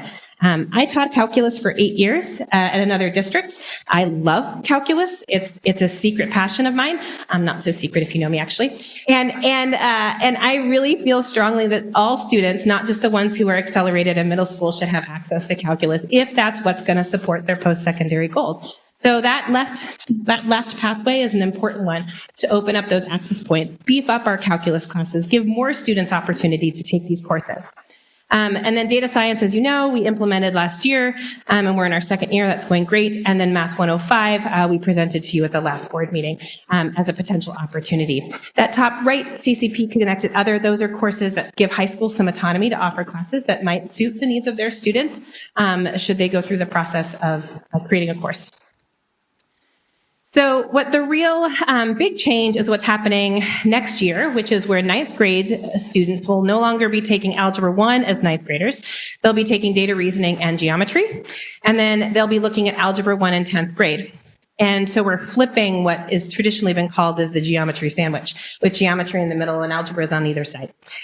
We did this for 4 big reasons. And again, this was a decision made broadly, soliciting the feedback from members across the district. In and outside of math. Many districts in Oregon, because of the pathways, are restructuring. They're looking at integrated models. They're looking at different ways to look at this core 2 content. And so this is just one other iteration. We are in line with another school district, North Clackamas, that they're doing the same thing. And we've been chatting with them about some of the successes they've been having with this in their second full year of implementation. Students have more time to develop thinking and reasoning skills. A lot of success in Algebra 1 is tied to multiplicative reasoning, and that reasoning can be a little slower to develop for some students. Giving students an extra year to develop that multiplicative reasoning in ninth grade and then access algebra might be a success point for students, and more students can have success in Algebra 1. And then we're also looking at providing additional opportunities. So all ninth graders, even if they get accelerated in middle school, they'll have that common ninth grade experience. And then they can go back to their accelerated pathway after. We have a lot of data that suggests that ninth graders having those cohort of ninth grade students together does benefit them as a class and create more opportunities for ninth grade on track. So it just takes that 1 year where they can come back together as a class, build that community, and then they can move forward, accelerate the next year if they had already taken Algebra 1 in 8th grade. And then the last thing is by having algebra in 10th grade, it gives students potentially a greater opportunity for that accelerated pathway because we're not putting geometry arbitrarily in the middle of the algebras. We're putting it together so that we can cluster more of those topics and make it a little easier for students to accelerate towards calculus if that's what they want. It basically indicates that there's very little changing at the middle school level at this point. We have an acceleration protocol that allows students to accelerate if they meet grade level standards, and that will continue. they can choose to do that. If they can demonstrate proficiency in 6th grade, they can accelerate in 7th grade and take 8th grade math. And if they show proficiency at the end of 7th grade, they can move forward and take Algebra 1 the following year if they're ready to skip a level, so to speak, in math.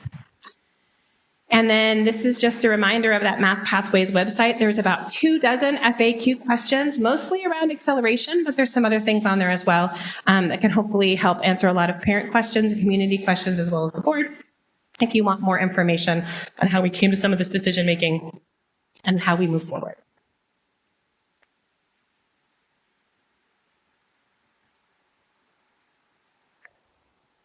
So with that, a couple of things. One, with the timing of the first reading of our math curriculum, we also felt like as course selection is upon us, we wanted to make sure that we were also sharing moving forward from our guidance from Oregon Department of Education, how we in our next steps we're sharing information around math as that is in course selection about to be occurring, and to ensure that our board and community also know some of the decisions that went into that, as well as the resources of support regarding where they can go for their answers in our FAQ. So just wanted to share a little bit of that in the timing of where we're at in the school year. With that, we'll take any questions or comments first around our first reading of our math curriculum adoption, and then if any questions around Math Pathways. Any questions from my fellow board members? I don't see anything online, so I'll go ahead. Jesse, just thank you for continuing the family tradition of donating your time to help make Hillsboro School District better. I very much appreciate that. In my day job, I've heard the term iReady when it comes to testing, and I always see it as a curriculum. Is there a correlation between these things, or are they not the same? There is. There is. Great question. Yes, actually in our, we had iReady diagnostic assessment in our district, I don't know, 10 years back or so. At that time, it was not bilingual. It was not available in Spanish. And so that was the reason we didn't continue with it.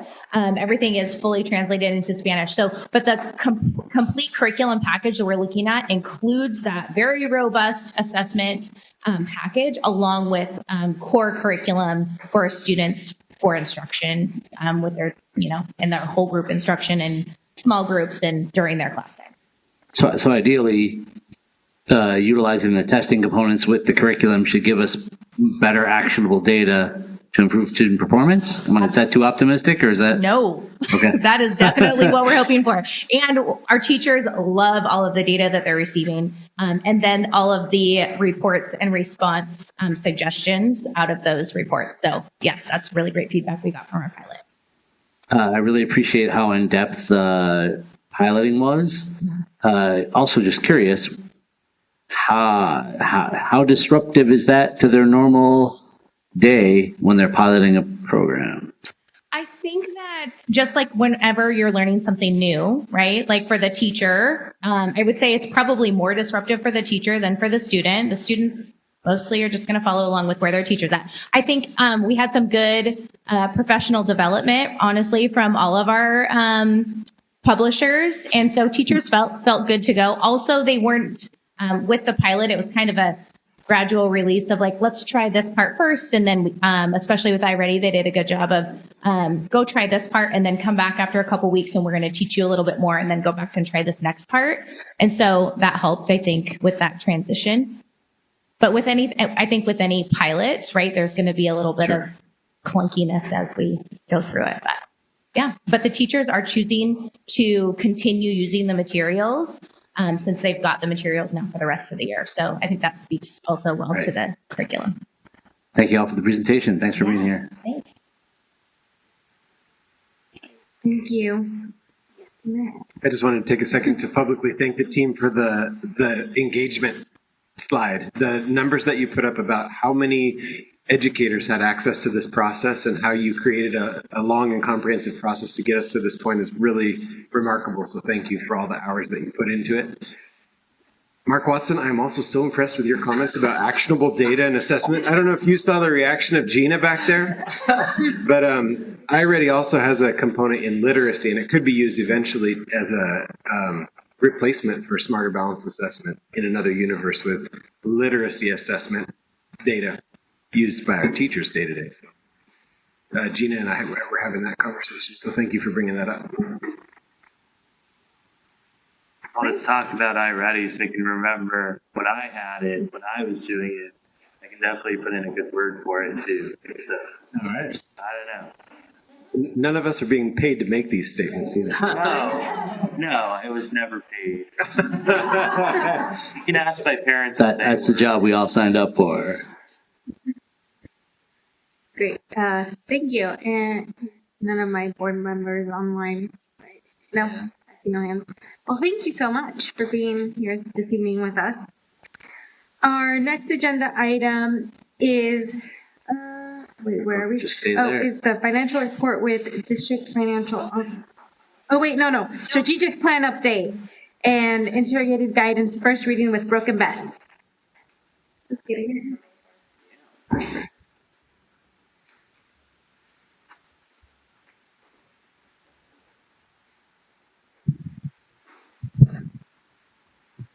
Hello, everyone. We'll wait for our, there we go. There's our presentation.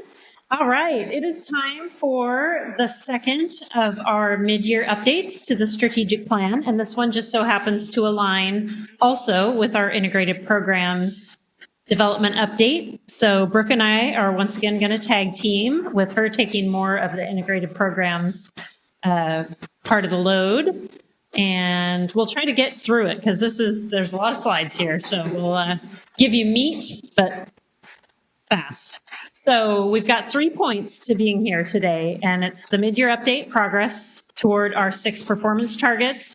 We want to share with you the results of our family and community survey that was administered over the last couple of months.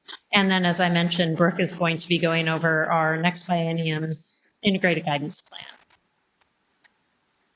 Nope.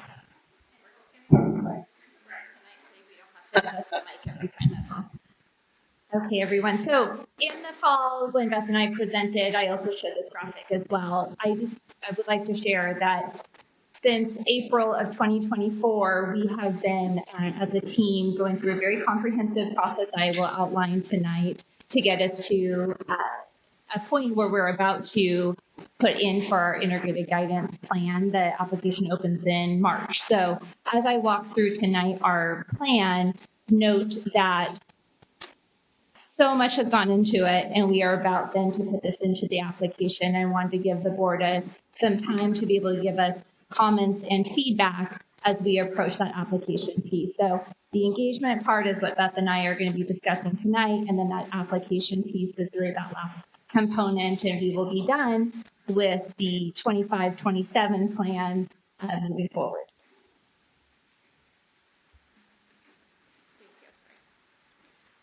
Just as you'll see 4 boxes tonight, 4 parts of our integrated guidance plan. Beth and I think over the last year and a half have definitely communicated around our strategic plan is our integrated guidance plan. So when I go over the key strategies and priorities of each of the components outlined in our strategic plan tonight, that just lines up succinctly to the what we're doing moving forward, not only to move growth in our strategic plan, but also in that next biennium of our integrated guidance plan.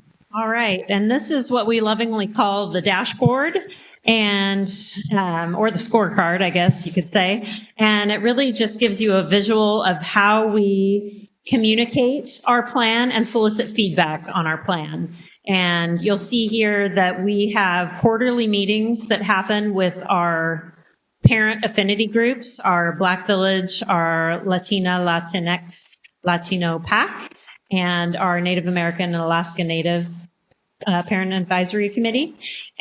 We also have Superintendent Ryman conducting focus group meetings with the groups of high school students that are representative of that school's student body, kind of doing a deep dive into some of the questions that you'll see reflected in our survey here coming up.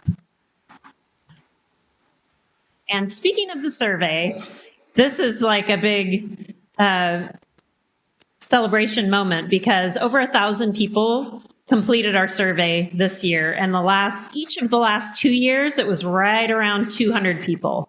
So we really broke through a ceiling, and a lot of that credit goes to Francesca and her folks, the family engagement liaisons, for making, I think they were doing 2 phone calls a day or something to try to get different families to actually complete the survey. We did streamline it quite a bit. The former survey, I think, was about 25 questions, and maybe might have felt a little like, is this relevant to me? I'm not sure what they're asking. So we really took time, gave people some background information. We only asked 7 questions and really tried to get some deep knowledge on how people felt that their students were being prepared to meet those performance target goals that we've set for ourselves. So we'll talk a little bit more about responses to those 7 questions as we go through the presentation.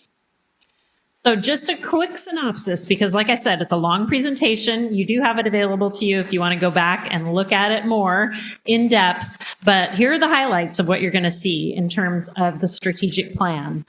On goals 2, 3, and 4, we are going to share with you a semester 1 to semester 1 comparison, because that is same point in time type data. And we think that'll give you a little bit better sense of how we're progressing this year versus last year.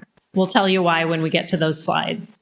But then goal 1, success in the early years, that's based on running records. Though that testing doesn't happen until later in the spring. So Brooke's going to just share with you some of the work that's going on in that area as opposed to an actual data point update for you there. Attendance, we are up if you compare the end of last school year to the first semester of this year. But if you look at that semester 1 to semester 1 data, we're a little bit down, and we'll talk about that. Extracurricular participation, we are on track to meet or exceed last year's participation, and we're semester 1 to semester 1 slightly up.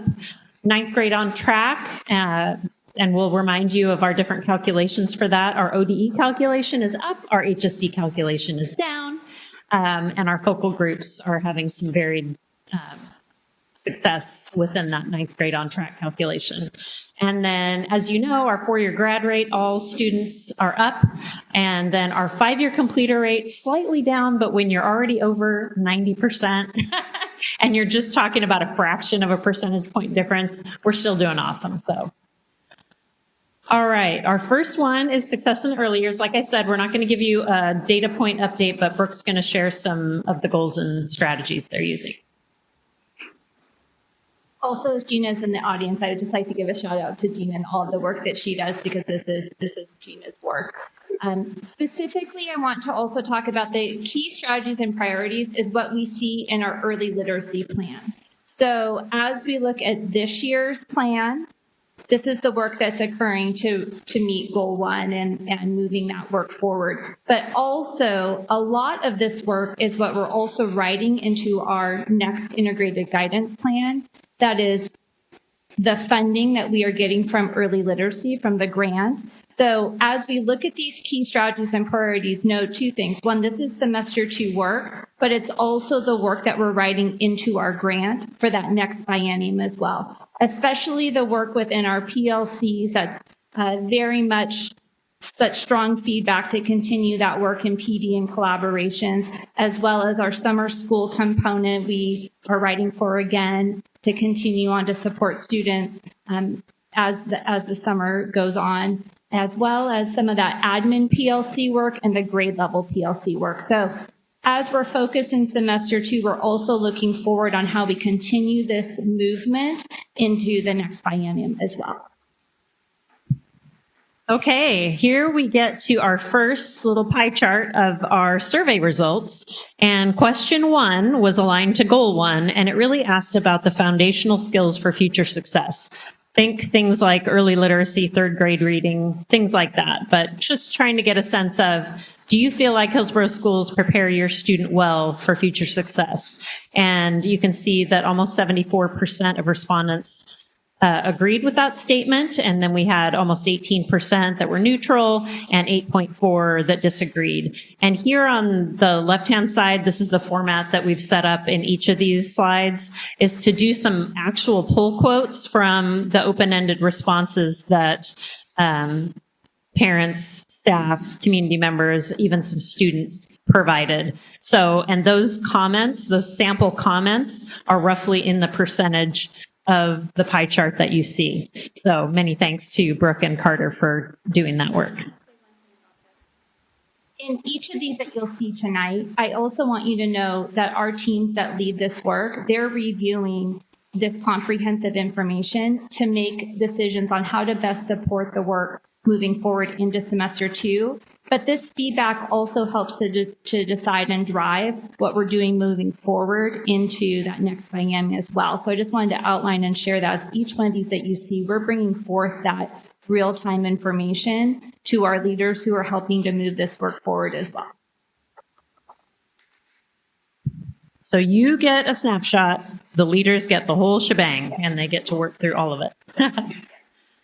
All right, so this is going to be really hard to see, especially from a distance. But basically, this is showing you where we're at. On the far left-hand side, you're seeing a couple of full years worth of data. But then when you get all the way over to the right-hand side, this is where we're at semester 1. So since it's difficult to read, I'm going to let you know what it says. So for and this is one of the ones I said, let's look at that semester 1 to semester 1. So first semester of last school year, the all student category was at 69.87 for regular attendees, 69.87. This year at semester 1, we're at 67.98. So that is down just shy of 2 percentage points year over year. When you look at that same percentage for Native American, Alaska Native, they were at 63.46 semester 1 last year. They're at 63.74% this year. Just a slight uptick of 0.28 percentage points in that focal group. And then Native Hawaiian Pacific Islander, 61.65% last year, semester 1, and 50.38% semester 1 this year, which is down 11.27 percentage points. So that's certainly a concern. While we do show, if you look at year end for 23-24, our semester 1 attendance is slightly up. But again, those are not the levels that we're satisfied with. We're definitely trying to work hard to get our students attending regularly. On time every day is really important for their long-term success. And I know that work is going on across all systems to make sure that's a priority. I'm going to take a moment to really talk about root cause focused professional development. So what we heard from our principals as we've been doing academic conferences as well, as they were looking from month to month starting this school year, our attendance was continually going up, and that was really exciting. And then with a shift starting in January, our buildings have seen student absenteeism starting to rise. So I just want to acknowledge that and say that in that root cause study, we're specifically looking at, as a shift starting in January, how do we best message and support students and families and encourage them to come to school, and what resources and supports do they need to feel safe as they come to school. So I want to acknowledge that, because I think out of all 4 of these categories, there's great work that's going on, and in terms of enhancements through technology and reports, it's been great, but really that root cause bullet 3 is something that I think now and that we'll continue to have to focus and dig into in the next 2 years within our plan and moving forward. And those are definitely conversations that we're having with across our staffs and with our buildings. All right, this is the survey question that was correlated with on-time regular attendance. And the way it's worded is, attendance impacts my child's educational outcomes, and my child has the support needed to maintain regular school attendance. So I think it's really telling that we got such a positive response here, because that probably helps inform our folks that people understand that it's important, and they feel like the staff in the schools are doing what they can to get students there. So it would maybe be a different thing if people felt like, oh, I don't feel supported in getting my child to school. We'd have a whole different set of things to be working on. So anyway, again, there's some direct quotes there that you can take a look at. All right, we did align 2 of our 7 questions to this goal 2, safe and supported learners, because we really wanted to find out if people felt like their child's school provided a safe and welcoming environment for all students. Again, we saw a pretty good agree rate with that, just shy of 76%. And definitely this is one where we want to dive into those open-ended comments and see if there are specific areas where we can make improvements. All right, goal 3, access and opportunity. This is our extracurricular goal. And again, if we look semester 1 of last year to semester 1 of this year, we're actually slightly up for our 2 focal groups of Hispanic and Latina, Latino, Latinx, and students identifying as female. In those 2 categories, we're up 1.52 percentage points and 0.48 percentage points respectively, with our all students down 0.07 percentage points. So basically we're about flat and on track. If you consider that we have not yet had our spring sports seasons, we do anticipate hitting our targets within extracurricular access and opportunity. In key strategies and priorities, I think this one will definitely, it reflects in our SIA plan under well-rounded learning. So a lot of the work that we're seeing and engaging in those community partnerships and our investment in supporting students, that's where we see those key strategies and priorities moving forward in our biennium plan, lying in within that funding and connected to what is noted on this slide.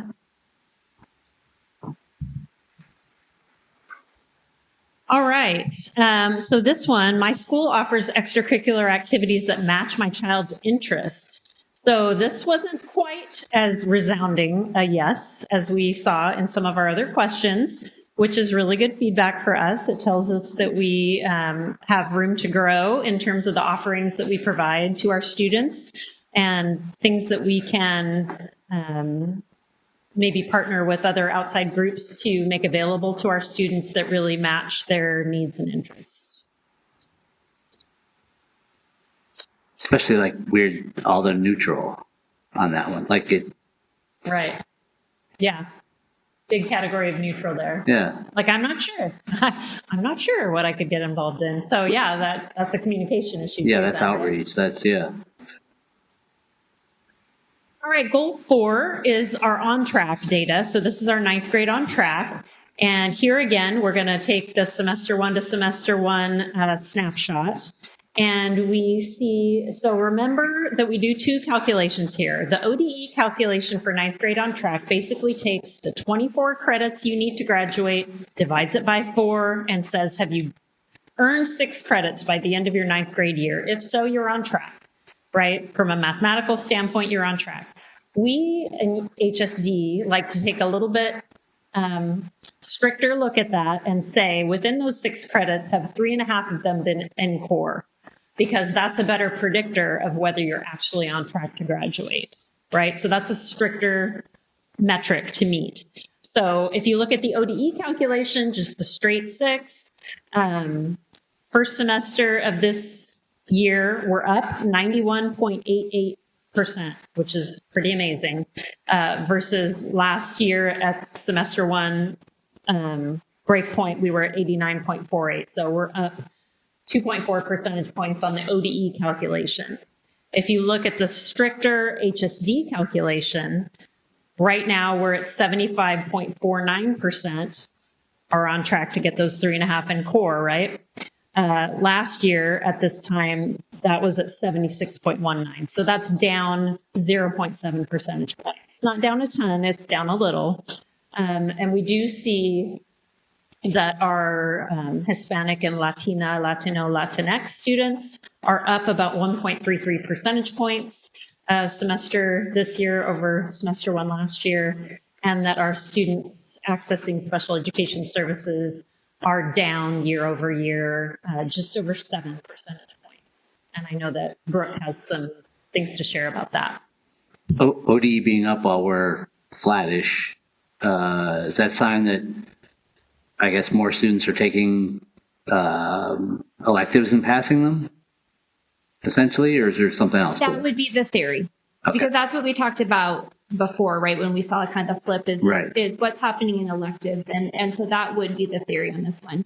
But something I wanted to share on this one, because we need to acknowledge that students accessing special education services, is that I'm meeting with our executive director of student services and looking into the data, and we're talking about how do we best support our case managers, how do we best support professional development, and discuss the data and what we need to do moving forward to see a different experience for our students. So I want to say that because there's a lot of great data points, but that one to me says we need to really look at that, and we need to create a plan, and we need to bring in our professionals who support our students, and how can we do things different. So in that too, when we look at key strategies and priorities, I think it's really important to also think about the great work that we're doing and the on-track systems and the work that Becky leads. But how do we also bring along our professionals who support our students in special education, and ensuring that we have a really deep dive look on how to best support students. So a lot of that work is supported by our high school success plan specifically, which is part of integrated guidance. And again, a lot of those key strategies and priorities we are funding again within that plan. But I wanted to call that out because I do think that's something that we need to work on and report back to you on how we're best supporting students. And here again, this is the question around ninth grade on track. My child receives the instruction and support necessary to demonstrate proficiency across content areas. So again, here we see a slight softening of the survey results, with more respondents indicating that they're either unsure or maybe they don't feel like they're quite getting the support that they need. So that's good feedback for us and actionable. Okay, graduation. Goal 5, which is just one goal, but we kind of split it into 2 goals because we look at our 4-year cohort grad rate as well as our 5-year completer rate.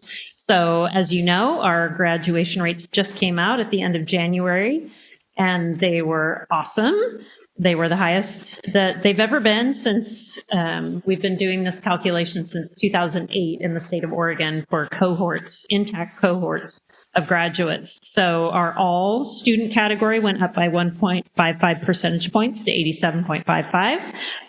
Our students experiencing or that access special education services did go down by 1.19 percentage points year over year. In 22-23, they were at 78.52% graduation rate, and in 23-24, they were at 77.33%. But our students experiencing houselessness had an increase of 9.3 percentage points this year at 69.3% versus 60% in the year prior. So that was a really great gain. And then when we talk about our 5-year completers, this is, I kind of already referenced this, but when our rate in 22-23 was 90.83%, and this year's rate was 90.28%, it's hard to say that that was a decline, although obviously mathematically it is a 0.55 percentage point decline. But we're still doing great. Over 90% completion rate within 5 years is something to celebrate, and it shows that all of our systems and all of our staff that are working hard to bring kids back into our system and give them the opportunities they need to get the credits necessary for graduation is working, and we should feel really proud of that.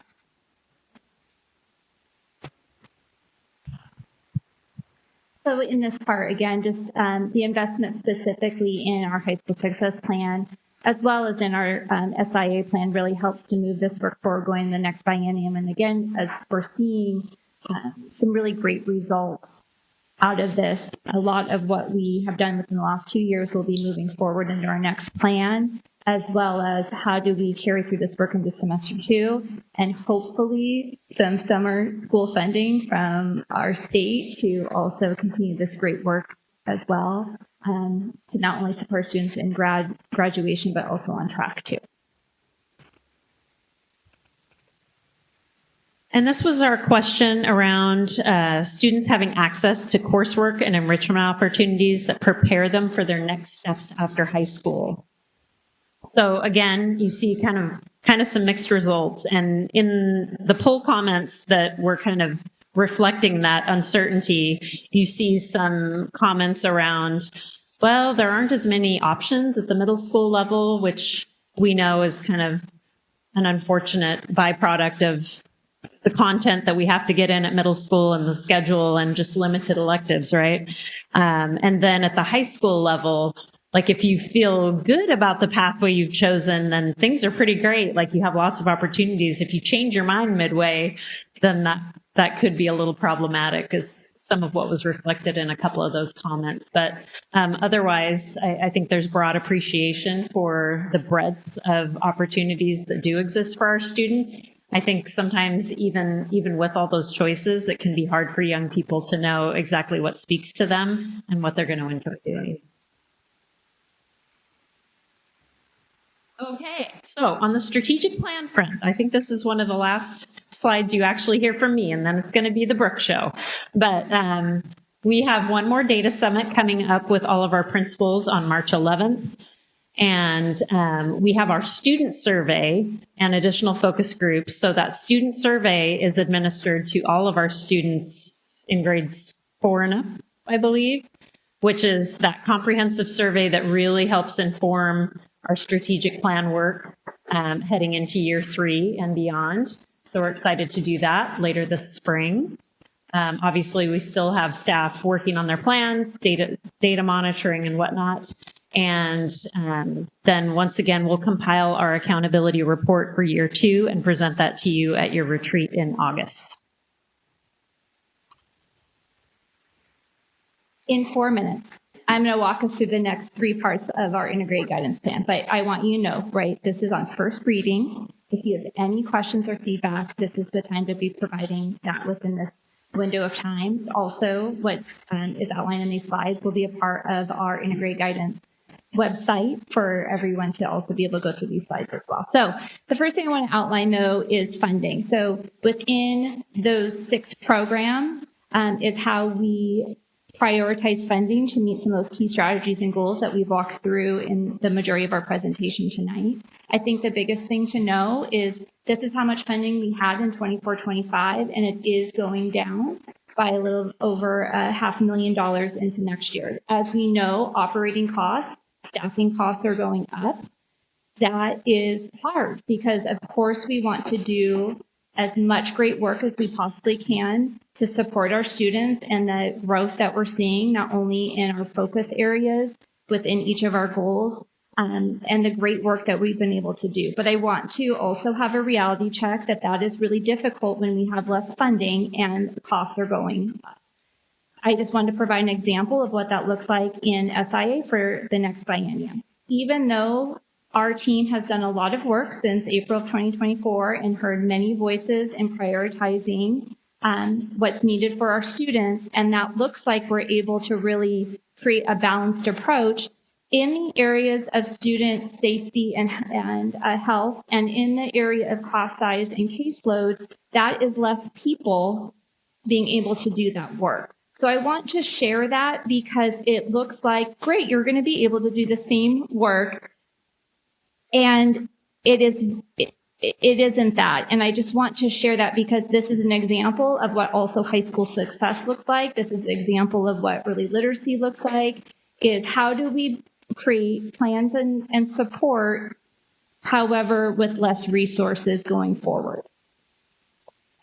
We also, in our application, we have the opportunity to braid funding. And so as we have those 6 areas of funding, we also think about our key strategies and priorities and how do we leverage that braided funding to make those efforts happen. So that's just, this is what a snapshot of the budget looks like as we write that for 2025-27 plan.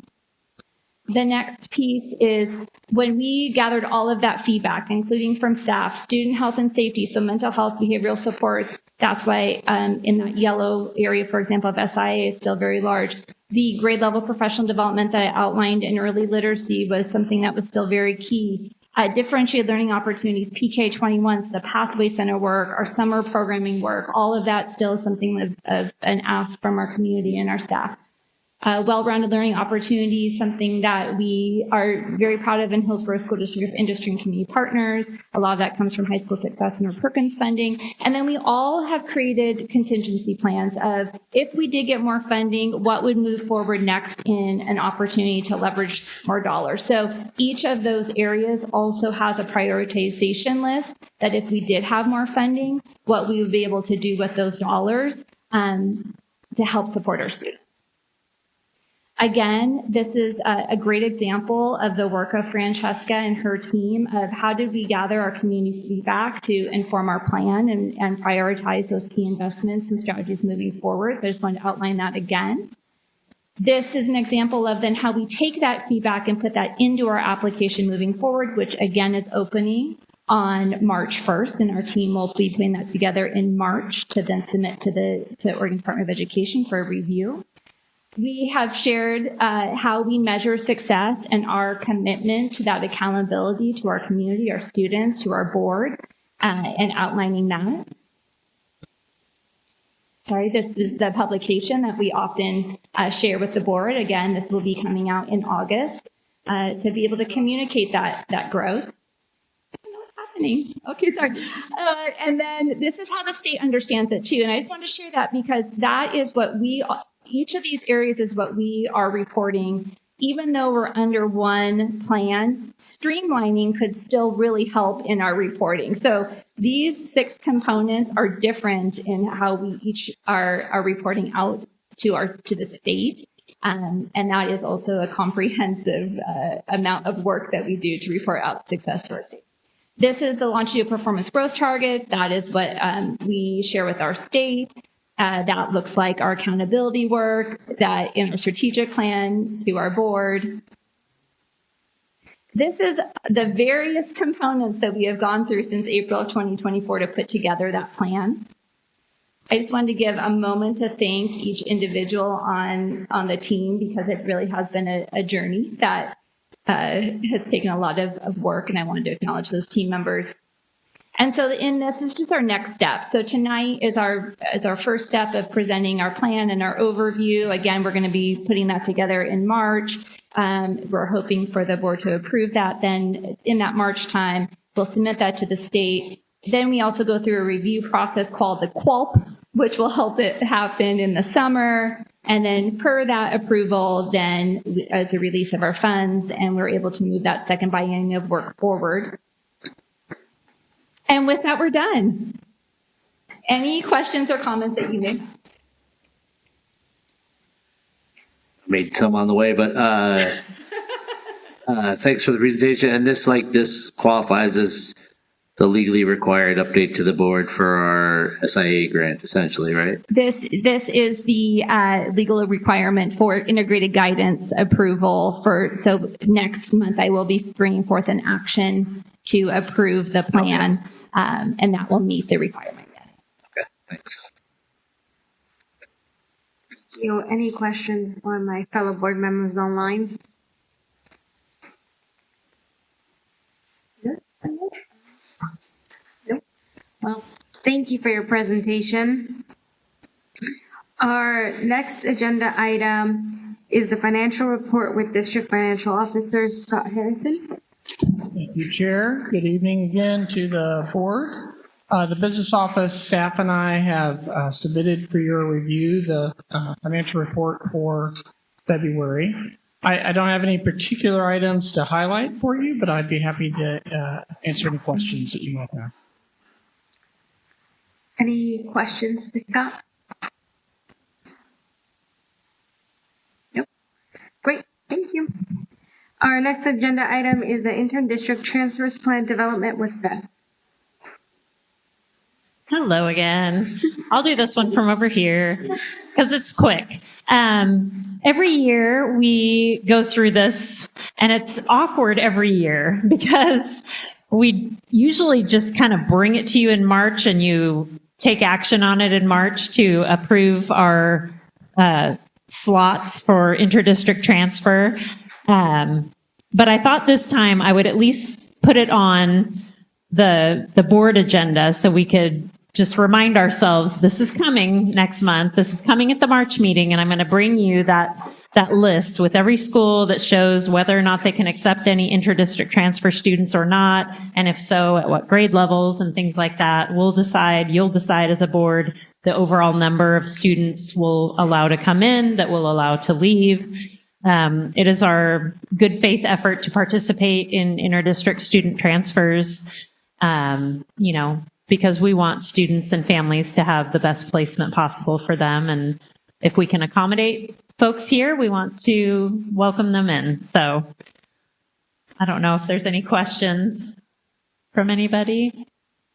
Consider yourself on first reading with nothing to read. We are fast and furious working on the data. Thank you. Thank you, Beth. We have 4 action items this evening. Our first is to approve high school courses. We will make a separate motion for each course. Would anyone like to make a motion? I move that the Board of Directors approve the proposed course cybersecurity. Second. Oh, all right. It has been moved by Director Watson and seconded by Director Ward that the Board of Directors approve the proposed course cybersecurity. Is there any further discussion? No? Rose, can you call the roll, please? Sheehan Kim. Aye. Patrick McGuire. Aye. Monique Ward. Aye. Mark Watson. Aye. Yvette Pantoja. Aye. Motion carries. Would anyone like to make a motion? I move that the Board of Directors approve the proposed course sound engineering. Second. It has been moved by Director Watson and seconded by Director Ward that the Board of Directors approve the proposed course sounding engineering. Is there any further discussion? I remain very excited for this course. Rose, can you call the roll, please? Sheehan Kim. Aye. Patrick McGuire. Aye. Monique Ward. Aye. Mark Watson. Enthusiastically say aye. Yvette Pantoja. Aye. Motion carries. I move that the Board of Directors approve the proposed course Math in Society. Second. It has been moved by Director Watson and seconded by Director Ward that the Board of Directors approve the proposed course Math in Society. Is there any further discussion? Rose, can you call the roll, please? Sheehan Kim. Aye. Patrick McGuire. Aye. Monique Ward. Aye. Mark Watson. Aye. Yvette Pantoja. Aye.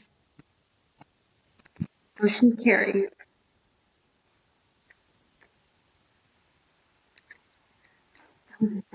That was it? Yeah.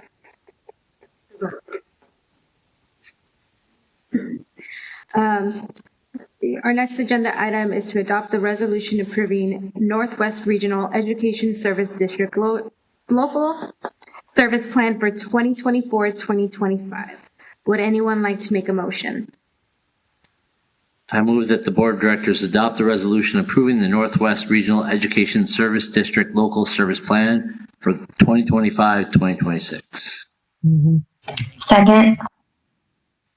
It has been moved by Director Watson and seconded by Director Sheehan Kim that the Board of Directors adopt the resolution approving Northwest Regional Education Services District local service plan for 2024-2025. Is there any further discussion? Did you say 24-25 or 25-26? 20, there we go. Thank you, Monique. 25-26. Okay. Rose, can you call the roll, please? Sheehan Kim. Aye. Patrick McGuire. Aye. Monique Ward. Aye. Mark Watson. Aye. Yvette Pantoja. Aye. Motion carries. And sorry, I meant to mention, appreciate Dan and Dorian being here for that excellent presentation upstairs. Our next action item is City of Hillsboro HSD joint work session. Action to change date. Would anyone like to make a motion? I move that the Board of Directors approve the change of date for the April 8th, 2025 work session to April 1st, 2025 to align with the City of Hillsboro City Council meeting. Second. It has been moved by Director Watson and second by Director Ward that the Board of Directors approve the change of date for the April 8th, 2025 work session to April 1st, 2025 to align with the City of Hillsboro City Council meeting. Is there any further discussion? This is not an April Fool's joke. We made it a board goal to do outreach to our local community and municipalities. We've had the city council from North Plains come visit us. We've had the city council from Cornelius come visit us. This is the next, what I view as the next step, and that we did this once prior to the pandemic. And I'm excited to renew this tradition of working with our municipality partners to find the common things that are great for us to work on. Thank you, Director Watson. Rose, can you call the roll, please? Sheehan Kim. Aye. Patrick McGuire. Aye. Monique Ward. Aye. Mark Watson. Aye. Yvette Pantoja. Aye. Motion carries. Our last action item is approval for City View Charter School renewal. Would anyone like to make a motion? Move that the Board of Directors approve the charter renewal allowing the Hillsboro School District and City View Charter School to enter the 90-day period to negotiate a new agreement between both parties. Second. It has been moved by Director Watson, seconded by Director Ward, that the Board of Directors approves the charter renewal allowing the Hillsboro School District and City View Charter School to enter the 90-day period to negotiate a new agreement between both parties. Is there any further discussion? Just a reminder that if this is a topic on which you have an interest, we had a very in-depth conversation at our last work session, which is available on YouTube. And this is not the final step necessarily. It just creates space for our administrative team to work with City View's administrative team to get to the details of the agreement in the next 90 days. Thank you. Rose, can you call the roll, please? Sheehan Kim. Aye. Patrick McGuire. Aye. Monique Ward. Aye. Mark Watson. Aye. Yvette Pantoja. Aye. Motion carries. That concludes our agenda items and brings us to HCU reports. HEA reports.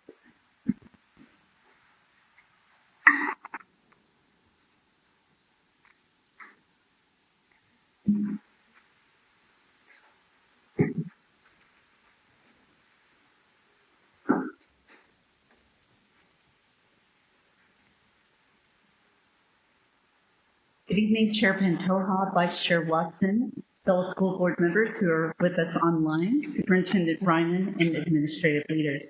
My name is Mary Kay Babcock. My pronouns are she, her, it, and I'm a proud music educator, 28 years, and I'm honored to serve as the Hillsboro Education Association president.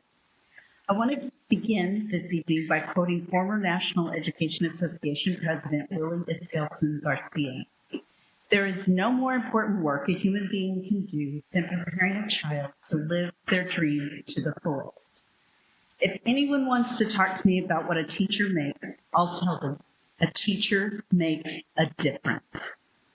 This week, as we celebrate Public Schools Week, we recognize that great schools exist because of the dedicated educators who show up every day to make a difference. Our students' futures depend on the investments we make for them today. HEA members understand that, and they took action on Monday, February 17th, and joined hundreds of educators across the state for Oregon Education Association Lobby Day. On this day of action, our mission was clear: to call on legislators for real investments that meet the needs of our students and communities. To ensure stability in our schools, we need to fully fund the State School Fund and Community College Success Fund at the true current service level. Special education remains critically underfunded. Lifting the 11% cap on weighted funding and fully supporting high-cost disability, regional inclusive services, and early intervention programs is essential to ensuring every student receives the services they deserve. In Hillsboro, lifting this cap would allow our schools to hire more educators and assistants, ensuring that students receive the individualized support they desperately need. It would also provide critical resources such as classroom materials, professional development, and intervention services to better serve our students and promote safe working and learning conditions for all. Here's what we do know. Oregon's education system lacks the stable revenue necessary to provide students with the learning environments they deserve.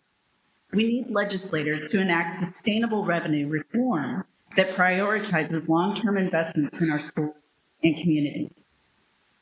We called for increased investment in Oregon Opportunity Grants to support higher education access.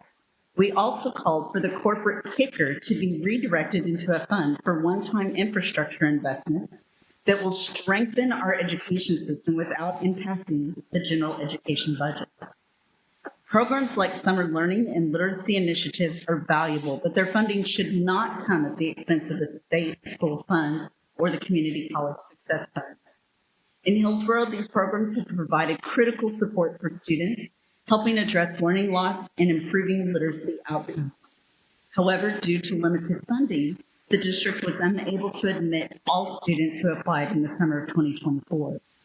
By increasing the investments in these initiatives, we can expand and ensure that more students who need extra support have the opportunity to participate and catch up academically. We look forward to partnering with the district and the Hillsboro Classified United to promote advocacy for state school funding via community forums with our state legislators. As we look ahead to the future of Hillsboro schools, HEA is actively working to set endorsement meeting dates with our school board candidates. It is critical to support leaders who prioritize public education, listen to educators, and advocate for the needs of our students and their families. We look forward to thoughtful discussions with our candidates about how we can work together to strengthen our schools. At the same time, we cannot ignore the growing attacks on public education nationwide. Now, more than ever, we must stay vigilant and stand in solidarity. While NEA is taking action in Washington, D.C., we must do the same here in Oregon, defending public education at every level to protect our students, our schools, and our profession. As NEA President Becky Pringle reminds us, unions exist for moments like this. When education is under attack, we stand up and we fight back. This isn't the first time our profession has faced adversity, and it won't be the last. But by organizing, educating, advocating, and mobilizing, we will continue to protect public schools, including our students, their families, and our communities. Thank you, School Board, for your unwavering dedication and support for our schools and communities.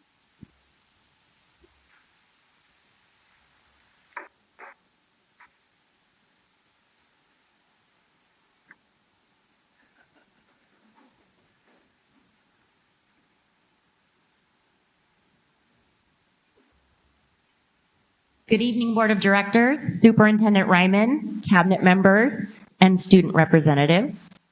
I am honored to provide Hillsboro Classified United's monthly update this evening. For those of you who may not know me, my name is Alicia Infante, and I serve as the wellness instructor at Reedville.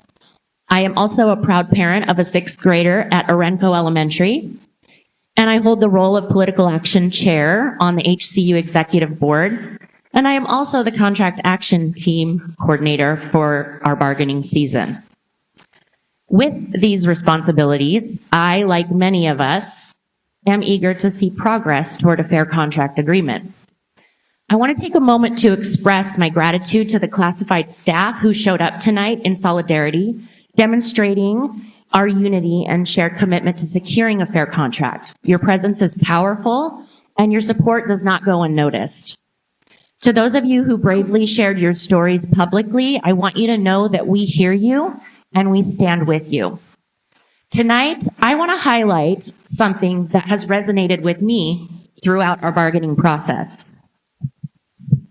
Last January, during our first bargaining session, Conna Lewis, bless her heart, Conna Lewis had said something that truly inspired me.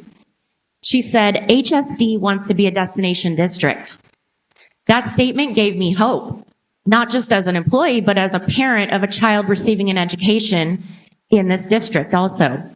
Hope for improvement, advancement, and progress. As someone who sees my role in the district as a long-term career, who wouldn't want to be a part of that change? Over the past year, we have made significant headway in a collaborative manner, and I want to acknowledge that. But to truly stand out as a destination district, we must take meaningful improvements in the areas that matter most. For classified staff, as you have heard tonight, those priorities are safety and the ability to earn a living wage. Our staff should be able to provide for their families, secure adequate housing, pay for basic utilities, and meet essential needs without working every waking hour or relying on outside assistance. If we cannot meet these fundamental necessities, we are forced to ask ourselves, is this really the destination that we envisioned for ourselves? A true destination is not defined by words or aspirations alone, but by the actions we take to create progress and implement the ideals that elevate its quality. HCU is asking the district to commit to being that ideal destination. One where classified staff can envision long-term careers that they can support themselves and their families with. This benefits not only staff, but also our students. Hillsboro students deserve highly skilled professionals to teach them, feed them, transport them safely, and provide supportive and safe learning environments. Consistency in these areas is crucial to the success of our students. It is not fair to our students to wonder each day, who will be helping me? Will it be someone that they trust or even recognize? Will it be someone with experience? Or on some days, will there even be someone at all? It is in those uncertain moments that our classified staff go above and beyond, picking up extra responsibilities, multitasking at a level for which they are not compensated for. And after a long, exhausting day, many of them don't get to go home and rest with their families.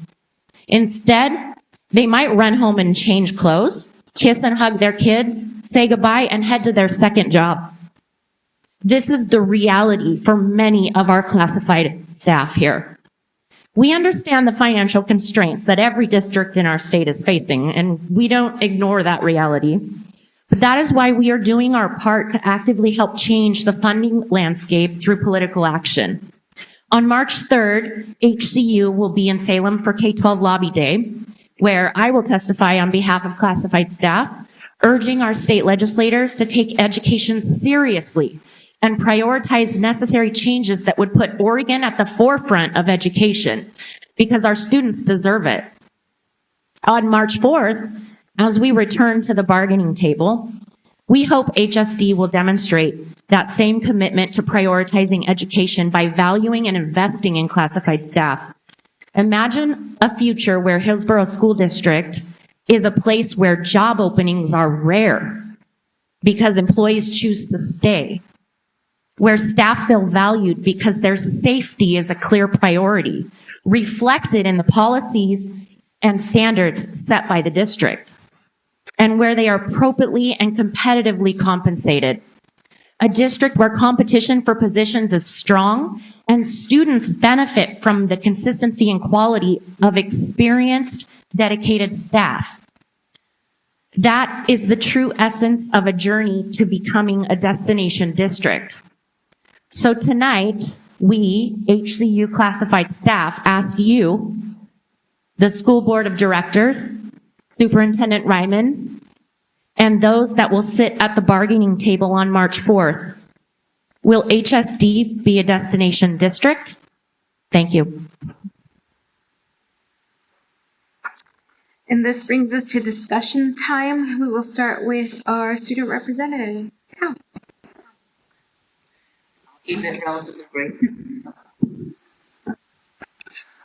Today, I have a short message from an after-school club at Liberty. Liberty's Game Club will be hosting Falcon, our annual convention, this Friday and Saturday in the school commons. The event will take place from 5 to 9 p.m. on Friday and 2 to 8 p.m. on Saturday. The convention will feature live music, art vendors, raffle prizes, and much, much more. Our students have worked tirelessly for months on end in order to make this senior project possible. The cost of admissions will be $5 for an individual and $10 for a family. Alternatively, a family may donate a board game in place of admissions. Thank you all for your time, and we hope to see you at the convention. Cal. Abe. I'm going to keep this relatively short because it's almost bedtime for me, and I'm sure a lot of other people. But this has been an absolutely insane work session, meeting, all of that.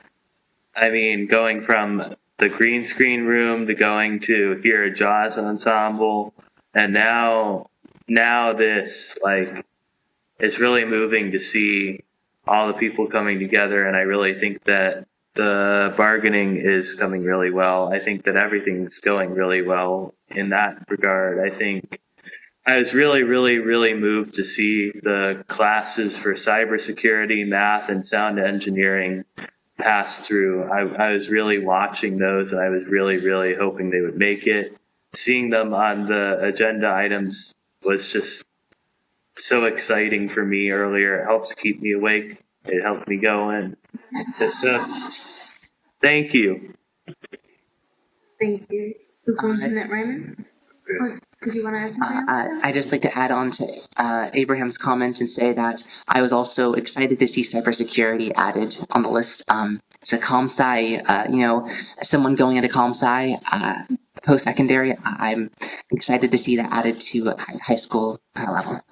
I feel really, really confident that the district is doing what it can to improve and create new opportunities. I really feel like there are so many opportunities, there's so many different things people could do that it's hard to cover all of them. But I feel like we still have the core goal of let's try to cover everything.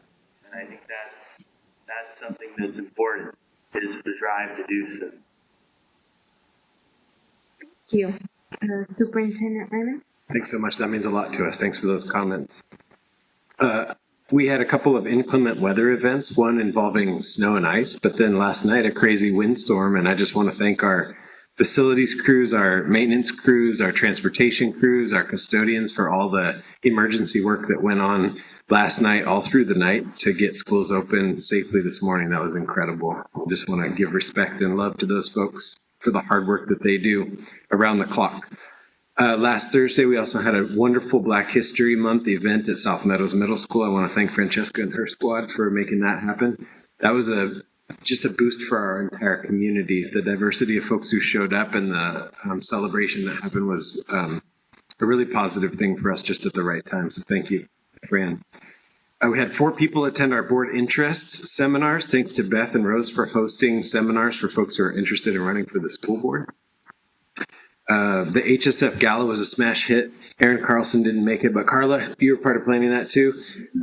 They secretly told me that it's possible they made as much money or more than they did last year with even less cost this year. So keeps getting better and better every year. So thanks for everybody who showed up and participated in that event to raise money for our students through the foundation.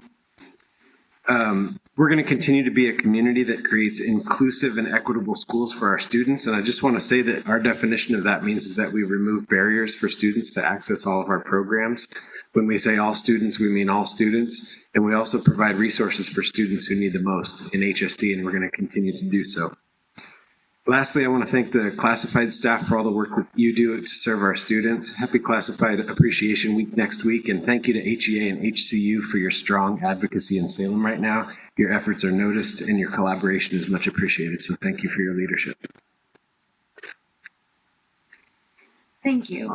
We will begin with our board members online. Director Ward? I don't have anything this evening. Thanks. Director Kim? I also don't have anything. Thank you. Director McGuire? Thanks. I'm just getting over a little cold, so apologies for the voice quality. But I wanted to say I loved the jazz performance. That was so delightful. I always appreciate when we can have those in our meetings. So thank you, and best wishes for a good month ahead. Thank you. Director Lopez? Hi, everyone. First, I'm sorry I couldn't be there in person today. I also wanted to just say I appreciate the conversation earlier during the work session around the budget and all the work that's being done around trying to plan and for us to be prepared. And there's so many moving parts, but I just appreciate the work that's being done in that space. And I also wanted to take a moment to also mention that I won't be running for re-election for the school board. I have enjoyed serving for the last 2 terms. It's been an amazing experience, and I just wanted to make that public so that our community was aware, but also to thank everyone. And I'm sure I'll get plenty of time to spend in the next few meetings thanking everybody and also just enjoying being part of the board. But I wanted to make that announcement, so thank you. Thank you, Director Lopez. Director Watson? Thank you. Yes, HSF auction was amazing. Thanks so much for hosting, and thanks Carla and the whole team, Aaron, for making that such a great night. Thank you to our students for being here for one of our longer board meetings. Way to go. My recollection is that Cal's a pretty big fan of surveys, so I hope that when you saw the 1,000, I think I saw a head nod or two about the from Cal on the amount of participation in that survey. So excellent to see that. I know board members generally have a hobby of following along with the state legislature during legislative session, and I would suggest that tomorrow night is a very good one to follow along. The House Education Committee and the Senate Education Committee are not having their regular meetings tomorrow. They're having an evening meeting to discuss a $300,000 report that the legislature commissioned. And I kind of wish this existed when I was a very first board member, because you don't have to go through the hundreds of pages in the 6-part report. The 20-page executive summary is pretty good. And I'm sure the presentations tomorrow will be great, but it really clarifies some interesting funding mechanisms that we use as a state overall. It's an outside agency taking an objective look at how we do things. And one of the things that we've talked about is in this room before is sort of, it's a longer process than maybe this one legislative session, but changing fundamentally the way how we fund education has been in place since the 90s. And one of the comments of the report is they find it unique that somebody would be using the same funding mechanism for that amount of time. So maybe we are on the cusp of making that kind of change. And If you want to skip to the highlights, it will say that the QEM is not enough. Like the QEM is low for what it's worth. The other, on a personal note, I will be seeking reelection this May. I will hope to get the endorsement of our teacher association now that I know that's something you guys will be doing again this year. The comment that is less uplifting from the report that you will see, and something I think we will have to address as a group, and just I appreciate the success that we have in Hillsboro, but also realizing that some of the successes we have are not accessible to students throughout the whole state. And in my day job, I've met with a lot of people coming in to tell us what a great job districts in Senator Solomon's districts are doing, but also recognizing that across all 50 states, Oregon experienced among the largest decrease in NAEP scores and student enrollment, and the second largest increase in chronic absenteeism rates after the COVID pandemic. Also, Oregon experienced the second largest increase in state and local revenues per pupil in the 50 states. So the governor has a task force about accountability, and I think the tough questions are, even though we outspent every other state, we had significantly poor outcomes and some maybe soul searching to figure out, even though things may have been improving here, get to the core or root of what's going on there. And I don't think it's all funding. Thanks. Director Watson, I wanted to begin by saying it was a lovely time at HSS, great event, great gala, and it was nice to see so many faces. The city of Hillsboro also did their city of state on Thursday, and it was a great time, and I wanted to recognize them for acknowledging their partnerships, and one of them being HSD. And I think Beth was kind of tired of me nudging at her for being like, that's you. You should be very proud of all of the work that you guys have done and continue to do for our students in our community. And I wanted to also thank Director Lopez for 8 years of service as an HSD board member and the countless, hours and expertise and knowledge that you have given to this district. And I know you will be missed, but 8 years of volunteer elected work is not an easy thing to do. And so thank you for your service. And with that, I want to, one more thing. Sorry, it's just board time. So one more No, thing. it's okay. I wanted to definitely thank Mr. Carr for bringing the Brown Middle School band with us. The music program at Brown and the music program at Century were transformative in the lives of my kids and my family. So thanks so much. And your old crew, the Century Choir, absolutely crushed it at State of the City. They were unbelievably amazing. So big kudos to the Century Choir program. I always remember that Mark loves the band. It has a very special place for you. And that's great, though, because they do a great job. And with that, this meeting is adjourned at 9:34. Thank you.